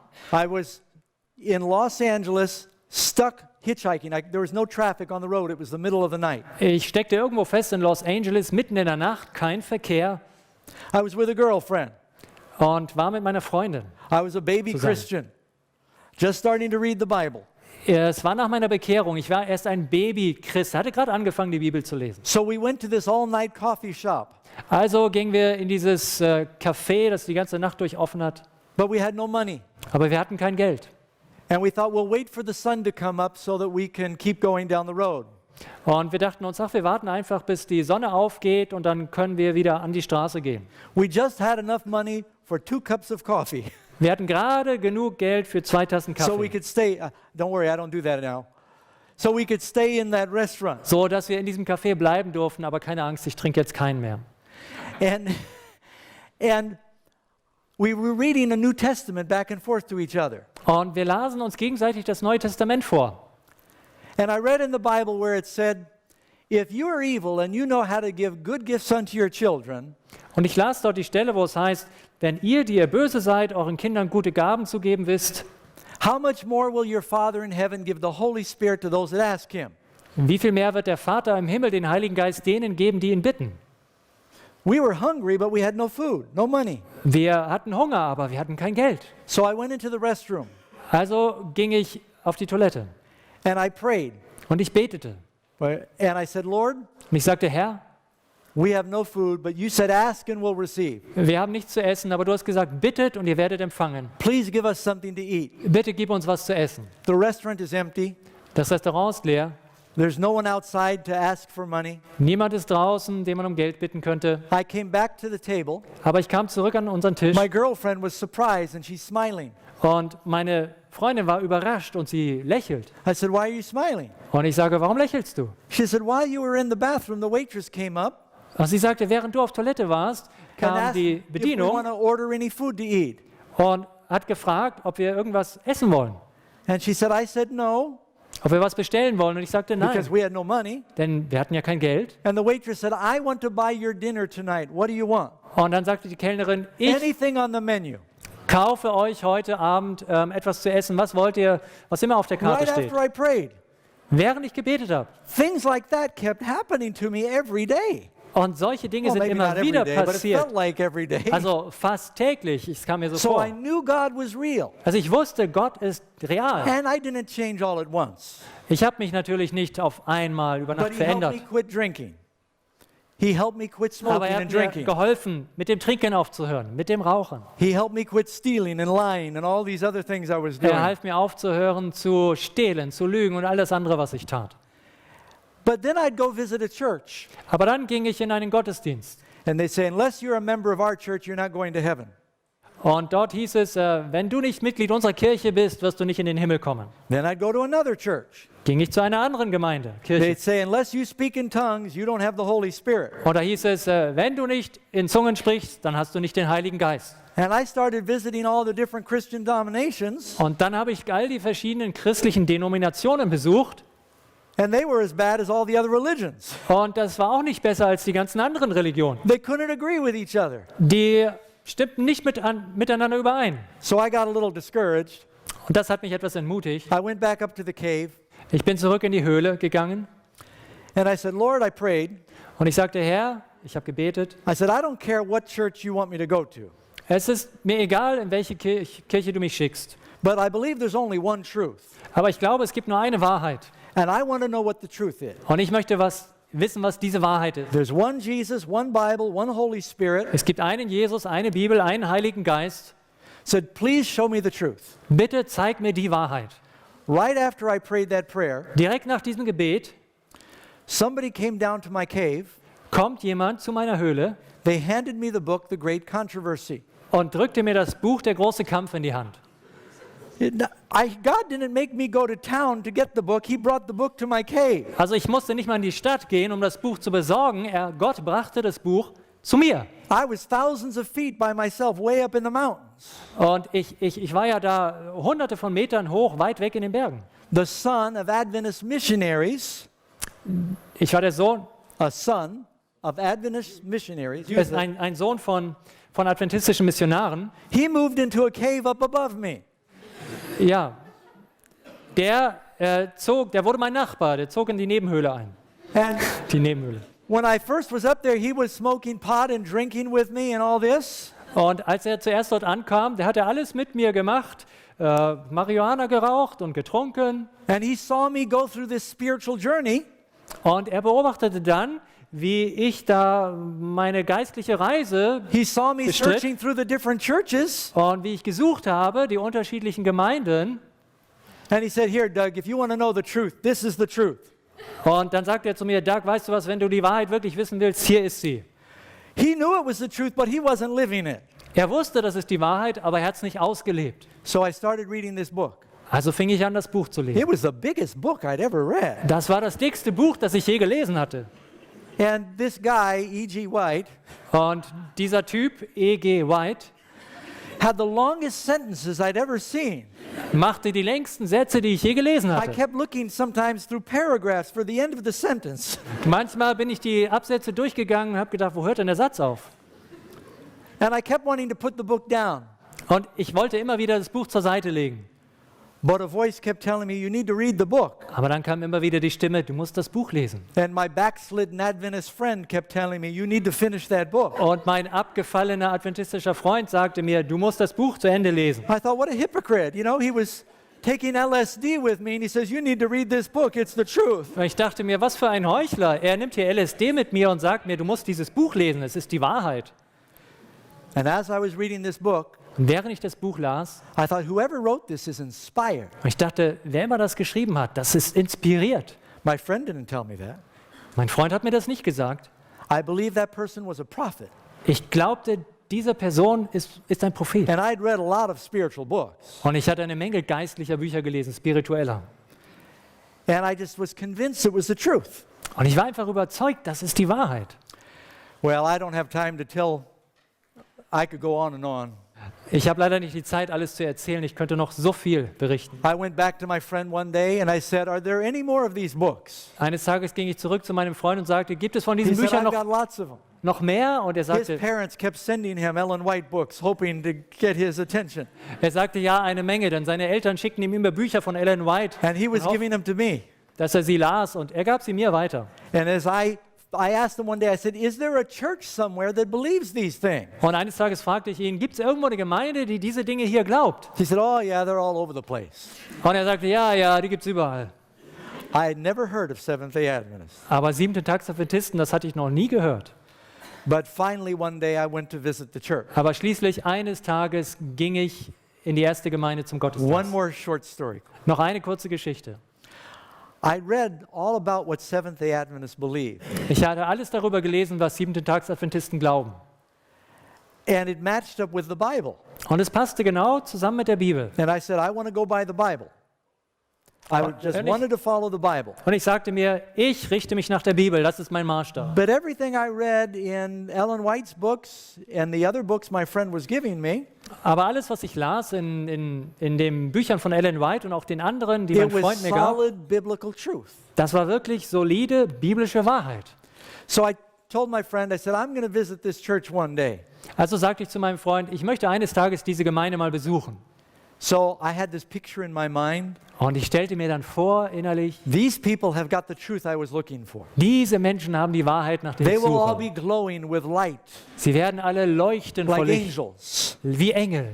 And they'll be in this beautiful chapel with stained glass windows. Und sie werden in dieser wunderschönen Kapelle sein mit farbigen And I was so Fenstergläsern. excited one day to meet these people. Und ich habe mich so darauf gefreut, eines Tages diesen Leuten zu I knew begegnen. they went to church on Saturday, but that didn't bother me because my mother was Jewish. Ich wusste, sie gingen am Samstag in den Gottesdienst, aber damit hatte ich kein Problem, denn I meine said, Mutter yeah, war that's biblical. jüdisch. Ich sagte, das ist biblisch.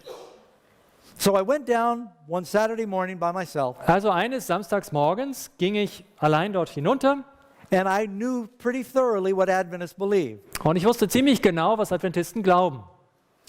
But I had not yet read about dress reform, Aber ich hatte noch nichts gelesen von der Kleiderreform. Christian attire. Christliches And Erscheinungsbild. I didn't wear any clothes back then. Und ich habe ja dort oben gar nichts getragen. You could say I had very simple dress. Also meine Garderobe war sehr schlicht. So I put on these farmer overalls. I don't know what you call them. Also habe ich diesen Arbeitsanzug I think I got a picture of what I eines looked like that Farmers day. angezogen. Let me see here. Ich glaube, ich habe ein Bild davon. Yeah, that's what I was wearing right there. Ja, so sah ich aus. And I went to the PaIm Springs Seventh-day Adventist Church. Und dann bin ich in die Adventgemeinde in PaIm Springs gegangen. And I found out what time they met. I came on time. Und ich hatte herausgefunden, wann sie dort sich But treffen nobody else was there. und war auch pünktlich da, aber ich war der Einzige. I met a man at the door. He shook my hand. Ich traf dann einen Menschen an der Tür First und he thought I was lost. He said, "Can I help you?" ja, der begrüßte mich und er dachte zuerst, ich hätte mich verirrt und fragte, kann ich Ihnen helfen? And I said, "Is this the Saturday Seventh-day Church?" Und ich fragte ihn, ist das hier diese Samstags, 7. Tagskirche? He said, "Yeah, we're glad you're here." Und er sagte, ja, schön, dass Sie da sind. But my mother's an actress. I knew he was acting. Aber meine Mutter ist Schauspielerin und ich wusste, er spielte auch. So I came in and I sat down. Also ich ging hinein, setzte mich. Big, beautiful church. It had chandeliers and red carpet. Eine große, wunderschöne Gemeinde, da waren Kerzenständer, roter Teppich, But there's almost nobody there. aber so gut wie leer. This lady got up and she did the Sabbath school preliminaries. Dann stand eine Schwester auf und machte so die Begrüßung für die Sabbatschule. I was so excited. I was sitting on the edge of my seat listening to everything. Und ich war so aufgeregt, ich saß an der Kante auf meinem Stuhl und hörte mir alles an. Finally, a few people came in. Schließlich kamen auch noch ein paar Leute rein. And then they said they were going to divide for their Sabbath school classes. Und dann hieß es, wir teilen uns jetzt auf für die Bibelbetrachtung. I said, "Good, this is what I want to do. I want to study." Und ich sagte, gut, genau das möchte ich tun, ich möchte studieren. So I followed what I thought was the most intelligent group. Also folgte ich mal der Gruppe, wo ich dachte, das sind die intelligentesten. And they were all dressed very nicely. Und sie waren alle ganz schick angezogen. They sat in a room with chairs in a circle. Sie saßen in einem Raum, die Stühle im Kreis. And the room was pretty full, Und der Raum war recht voll. but there was an empty chair on either side of me. Aber rechts und links von mir war der Stuhl leer. And then the Sabbath school teacher said, "Today we're going to study Und dann sagte der Sabbatschullehrer, heute studieren wir the 490-year prophecy from Daniel chapter 9. die Prophezeiung der 490 Jahre aus Daniel 9. Oh, I was so excited. Ich war so begeistert. I just read Uriah Smith's book up in my cave. Ich hatte gerade das Buch von Uriah Smith in meiner Höhle gelesen. And I'd read the book by Stephen Haskell about Daniel the prophet. Und ich hatte auch das Buch Daniel der Prophet von Stephen I was Haskell so excited that this gelesen. prophecy is so clear. Und ich war so begeistert davon, dass diese Jesus came right Prophezeiung on time the first time. so deutlich ist und dass Jesus beim He's ersten going to come Mal again on time. genau pünktlich kam und auch pünktlich I wiederkommen was wird. literally up in my cave when I read this prophecy. Ich war wirklich in meiner Höhle dort oben, als ich die I Prophezeiung was las. jumping up and down. Und vor Freude bin ich hoch und I runter looked gesprungen. Pentecostal at that time. Und das sah ein bisschen pfingstlerisch aus, das stimmt. So when he said, "Today we're going to study the 490-year prophecy," Und er sagte, heute werden wir studieren die 490 Jahre Prophezeiung. oh, good. Oh, I was so excited. Und ich war so aufgeregt. So then he asked the class, Und dann fragte er die Klasse, when did this time period begin? wann begann diese Zeitweissagung? So I looked around, I waited for somebody to say something. Und ich schaute mich um und erwartete, dass jemand antwortet. Nobody said anything. Kein Wort, niemand. So I said, 457 BC. Also sagte ich 457 vor Christus. And everybody turned and looked at the hippie. Und jeder drehte sich um und schaute den Hippie an. And then he talked a little more. Und dann sprach er ein bisschen mehr noch. And he said, "And when did this time period conclude?" Und dann fragte er, und wann endet diese Zeitspanne? And at that point, some of them just looked at me. And then, da drehten sich alle zu mir. I said, 34 AD. Und ich sagte, 34 nach Christus. You know, I learned something that day I never forgot. Wisst ihr, an diesem Tag habe ich eine Lektion gelernt, die ich nie vergessen habe. I think the reason that Seventh-day Adventists are not more excited about what they believe is because they don't know what they believe. Ich glaube, der Grund, warum Adventisten nicht begeisterter sind über ihre Glaubenslehren, ist, dass sie nicht wissen, was sie glauben. If we study the message, we'll realize it's the most powerful, important message in the world right now. Wenn wir diese Botschaft studieren, dann wird uns klar werden, dass es die großartigste und mächtigste Botschaft in der ganzen Welt ist. Well, I didn't think the people were very friendly. Ich fand die Leute damals nicht sehr freundlich. So I would try to keep the Sabbath in the cave, Also dachte ich mir, ich halte den Sabbat für mich in der Höhle and I'd go to Pentecostal churches on Sunday. und am Sonntag gehe ich dann in eine Pfingstgemeinde. Now I'm going to back this up and tell you one more story. Ich möchte dazu noch eine Geschichte Almost erzählen. done. I'm on California time. Ich bin fast fertig, also meine Uhr geht nach kalifornischer Zeit. I'm up in the cave and I'm praying. Ich bin dort oben in der Höhle und bete. I said, Lord, I want to tell the world this message. Und ich sagte, Herr, ich möchte der Welt diese Botschaft verkündigen. It says it doesn't sound like your people are very excited about it. Aber es sieht so aus, als wenn deine Leute darüber nicht sehr begeistert sind. But I don't know how I'm going to tell the world this message. I live in the cave. I'm a hermit. Aber ich habe keine Ahnung, wie ich der Welt diese Botschaft bringen kann, denn ich lebe ja hier als Einsiedler in der Höhle. I said, Lord, if you want me to tell people, you need to open the door. Ich sagte, Herr, wenn du willst, dass ich den Leuten das weitersage, dann musst du die Tür aufmachen. After I prayed, I went down to PaIm Springs to call my mother. Nach dem Gebet ging ich hinunter nach PaIm Springs und rief meine Mutter an. I called her in Beverly Hills. Sie war in Beverly Hills. She said, Doug, I'm glad you called. Sie sagt, Doug, schön, dass du anrufst. She said, you'll never believe what happened. Sie sagt, du wirst nicht glauben, was passiert ist. I was having lunch with one of the producers from CBS. Ich habe gerade Mittag gegessen mit einem der Produzenten von CBS. And I said, my son's father is a multimillionaire and he lives in a cave above PaIm Springs. Und sie sagte, mein Sohn lebt in einer Höhle, obwohl sein Vater Millionär ist. So the CBS producer said, that's a great story. We ought to videotape him. Und da sagte der CBS-Produzent, das ist ja eine fantastische Geschichte, den nehmen wir auf. She said, Doug, can you meet us in 2 days at the PaIm Springs airport? We'll fly up with a helicopter.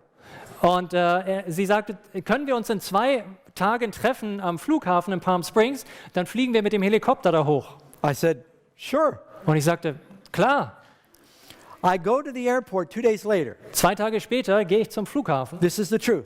Das ist die My Wahrheit. mother thought the CBS producer would not come. Meine Mutter dachte, der CBS-Produzent kommt gar nicht. So she called Bill Applegate from NBC. Also hat sie Bill Applegate, yeah. Applegate, This guy right ein here. anderer Mann von She said, einer anderen Fernsehstation angerufen do you want to get the interview instead of CBS? und sagte, möchtest du dieses Interview haben statt CBS? They both showed up at the PaIm Springs airport with 2 film crews. Aber sie kamen beide an den Flughafen One von PaIm helicopter. Springs mit 2 Filmcrews There was a big ugly argument in the airport. und nur ein Hubschrauber. Und dann gab es eine ziemlich unschöne Diskussion. So my mother flew up with the film crew. They took several trips. They flew us up to my cave. Also man musste mehrmals hin und her fliegen mit dem Hubschrauber. Wir sind dann alle zur Höhle. And they videotaped me sharing my testimony, a very short version, Und sie haben mich gefilmt, wie ich mein Zeugnis gab, eine ganz kurze Version. that was on national news 3 times that day. Und das wurde an diesem Tag 3-mal in den nationalen Nachrichten A friend gesendet. of mine in jail said he saw it 3 times that day. Ein Freund von mir war im Gefängnis und sagte, er hat es 3-mal an dem Tag gesehen. I didn't have a TV in the cave. Ich hatte keinen Fernseher in der Höhle. I went to a hotel lobby and asked if I could watch myself on TV. Ich bin in ein Hotel gegangen, in die Lobby und habe gefragt, ob ich mich selbst im Fernsehen sehen kann. But that was right after I prayed if God wanted me to share with other people that he would open the door. Aber das war direkt nach meinem Gebet, wenn Gott möchte, dass ich mein Zeugnis weitergebe anderen, dass er die Tür dafür aufmacht. Well, there's a lot more I could share with you. Ich könnte euch noch so viel mehr erzählen. And the story's not over yet because I'm still alive. Und die Geschichte ist noch gar nicht vorbei, denn ich lebe noch. But let me just summarize. Aber ich möchte das mal auf den Punkt bringen. You looking for happiness? Sucht ihr Glück? Happiness will not come from the things of the world. Das Glück liegt nicht in den Dingen dieser Welt. This world's going to pass away. Diese Welt wird vergehen. Our lives are very short. Unser Leben ist sehr kurz. All of my immediate family has passed away. Alle meine direkten Familienangehörigen leben nicht mehr. My mother, my brother, my father. meine Mutter, mein Bruder, mein Vater. And I know that I'm terminal. Und ich weiß, dass ich auch No, I don't have any diseases I'm not aware of right now. unsterblich bin. Nun, mir sind jetzt keine Krankheiten bewusst, But you're terminal too. aber auch ihr seid sterblich. I was walking with my brother one day, shortly before he died. Eines Tages war ich mit meinem Bruder unterwegs, kurz vor seinem Tod. He had trouble even walking because he struggled to breathe. Und er war so krank, selbst das Gehen fiel ihm schwer und er rang nach Atem. He said, Doug, life is not fair. Er sagte, Doug, das Leben ist nicht fair. He said, I am so smart, but I'm sick. Er sagte, ich bin so clever, And he was very smart. aber ich bin krank. Und es stimmte, er war sehr klug. He had my father's brains. Er hatte die Intelligenz meines Vaters. And he said, Doug, you're so healthy, but you're stupid. Und er sagte, Doug, du bist so gesund, aber du bist dumm. My brother tried to be good. He worked for my father for a little while. Mein Bruder versuchte ein gutes Leben zu führen. Er arbeitete eine Weile für meinen Vater. He had a lot of money, home on Miami Beach on the water. Er hatte viel Geld. Er hatte am Strand von Miami Beach ein Haus. And my brother said, I would give everything I have if I could have your lungs Und mein Bruder sagte, alles, was ich habe, würde ich geben für deine Lungen. and live a little longer. Und nur wenig später He knew he was going to die. wusste er, müsste er sterben. And I never forgot that, Und das habe ich nie vergessen, that he would give everything in the world dass er alles in der Welt geben würde, for a little more of this life. um noch ein bisschen länger von diesem Leben zu haben. And here we're unwilling to sacrifice anything for Jesus and everlasting life.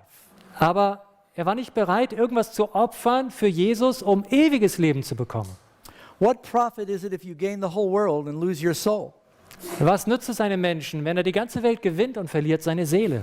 You can get everything by giving everything to Jesus. Man kann alles gewinnen, wenn man alles Jesus gibt. But that's the only way to get it. Aber das ist der einzige Weg. Jesus said, I am the way, the truth, and the life. Jesus sagte, ich bin der Weg, die Wahrheit und das Leben. And you know, I have an abundant life now. Und wisst ihr, ich habe jetzt ein Leben in Fülle. You know, God, I never would have dreamed years ago Wie ich es mir nie vorgestellt hätte vor Jahren, that I would be a preacher. dass ich einmal ein Prediger sein würde. Some of my old friends who I finally ran into, Einige meiner alten Freunde, die ich irgendwann mal wieder traf, they can't believe that I became a pastor. sie können nicht glauben, dass aus mir ein Pastor geworden ist. But now I've had the opportunity of leading some of them to the Lord. Aber ich hatte die Gelegenheit, einige von ihnen zum Herrn zu führen. And I get to travel around the world and talk about Christ, and there's nothing more important than that. Und ich kann um die ganze Welt reisen und über Christus reden und es gibt nichts Wichtigeres als das. Happiness comes from seeking first God's kingdom and his righteousness. Glück bedeutet, dass wir zuerst nach Gottes Reich und nach seiner Gerechtigkeit streben. And that's really the most important thing I could leave with you tonight. Und das ist wirklich das Wichtigste, was ich euch heute Abend mitgeben kann. Do you know Jesus? Kennst du Jesus? You'll find him in the Bible. Du findest ihn in der Bibel. He is the Word of God in the flesh. Er ist das Wort Gottes Fleisch geworden. God became a man to save you and give you eternal life. Gott wurde ein Mensch, um dich zu retten und dir ewiges Leben zu He geben. wants to save you from your sins, Er möchte dich retten von deinen Sünden, from your selfishness. von deinem Egoismus. But the only way he can do that is if you willingly give him your heart. Aber er kann das nur tun, wenn du ihm freiwillig dein Herz übergibst. It's something you must choose to do. Es ist eine Entscheidung, die du treffen musst. But it's something that you could do right now. Aber es ist etwas, was du in diesem Moment tun kannst. Jesus is only a prayer away, Jesus ist nur ein Gebet weit weg. but it's a prayer that can begin a whole new life of following God's will. Aber dieses Gebet kann der Wendepunkt sein für ein ganz neues Leben nach Living dem for Willen him Gottes, and not living for yourself. wo du für ihn lebst und nicht für dich selbst. And that's where you'll find real happiness. Und darin wirst du echtes Glück finden. Tonight, before I close with prayer, Heute Abend, bevor ich mit Gebet schließe, I'd like to just ask if you would all please bow your heads for just a moment. If you Möchte close ich- your eyes and bow your heads. euch bitten, ob ihr nicht einen kurzen Moment lang die Augen schließen könnt für ein Gebet. Everybody, please. Trust me, I'm not doing anything Jeder strange. vertraut mir, hier passiert nichts Komisches. I just want you to put everybody and everything else out of your mind just for a moment Ich möchte, dass ihr einfach einen Moment lang alles andere und jeden anderen Menschen and ausblendet. not be distracted, Lasst euch nicht ablenken, Have you surrendered all of your heart to the Lord? Hast du dein ganzes Leben dem Herrn übergeben, dein Herz? Maybe there are some here who have never done that, and you'd like to say, Lord, I would like to come to you. Vielleicht gibt es einige, die den Schritt nie gemacht haben und die den Wunsch haben, Herr, ich möchte zu dir kommen. I would like to entrust my life to you. Ich möchte dir mein Leben anvertrauen. Maybe you've done it before and you've drifted away. Vielleicht hast du es auch schon einmal getan, aber du bist wieder abgedriftet. But if tonight you would like to make a decision to seek first God's kingdom Aber wenn du heute Abend gerne die Entscheidung treffen möchtest, zuerst Gottes Reich zu suchen and get to know the Lord who loves you, who died for you, who wants to save you, und den Herrn kennenzulernen, der dich liebt, der für dich starb, der dich retten möchte, to trust Him to give you a power to live a new life, ihm zu vertrauen, dass er dir die Kraft gibt, ein neues Leben zu führen, would you like to lift your hand in His presence tonight and ask Him for help? würdest du dann einfach deine Hand heben und Ja. ihn um Hilfe bitten? Do that right now. Don't worry about who might be around you. Tu es einfach jetzt. I just Und want to pray for you. denk nicht daran, wer um dich ist. Und ich möchte einfach für euch beten. Father in heaven, Vater im Himmel, you see these decisions. du siehst diese Entscheidungen. I pray, Lord, that you'll be with each individual. Ich bitte dich, Herr, dass du mit jedem Einzelnen bist. Be in a special way with those who are making decisions to surrender their lives to you. Sei besonders bei denen, die die Entscheidung jetzt treffen, ihr Leben dir zu übergeben. I pray, Lord, that we'll come to know you and trust you. Ich bitte dich, Herr, dass sie dich kennenlernen und dir vertrauen lernen. Fill us with your Spirit. Fülle uns mit deinem Geist. Give us a new purpose in life. Gib uns einen neuen Sinn im Leben. Help us to know you're with us wherever we go. Hilf uns, dass uns bewusst ist, dass du bei uns bist, wo immer wir hingehen. Thank you for your presence here. Danke, dass du hier gegenwärtig bist. And thank you for this Sabbath right now. Und danke für den Sabbat, der auch jetzt angebrochen ist. Help us to enjoy this rest in Jesus. Hilf uns, diese Ruhe in Jesus zu genießen. We pray in His name. Und wir beten in seinem Namen. Amen. Amen.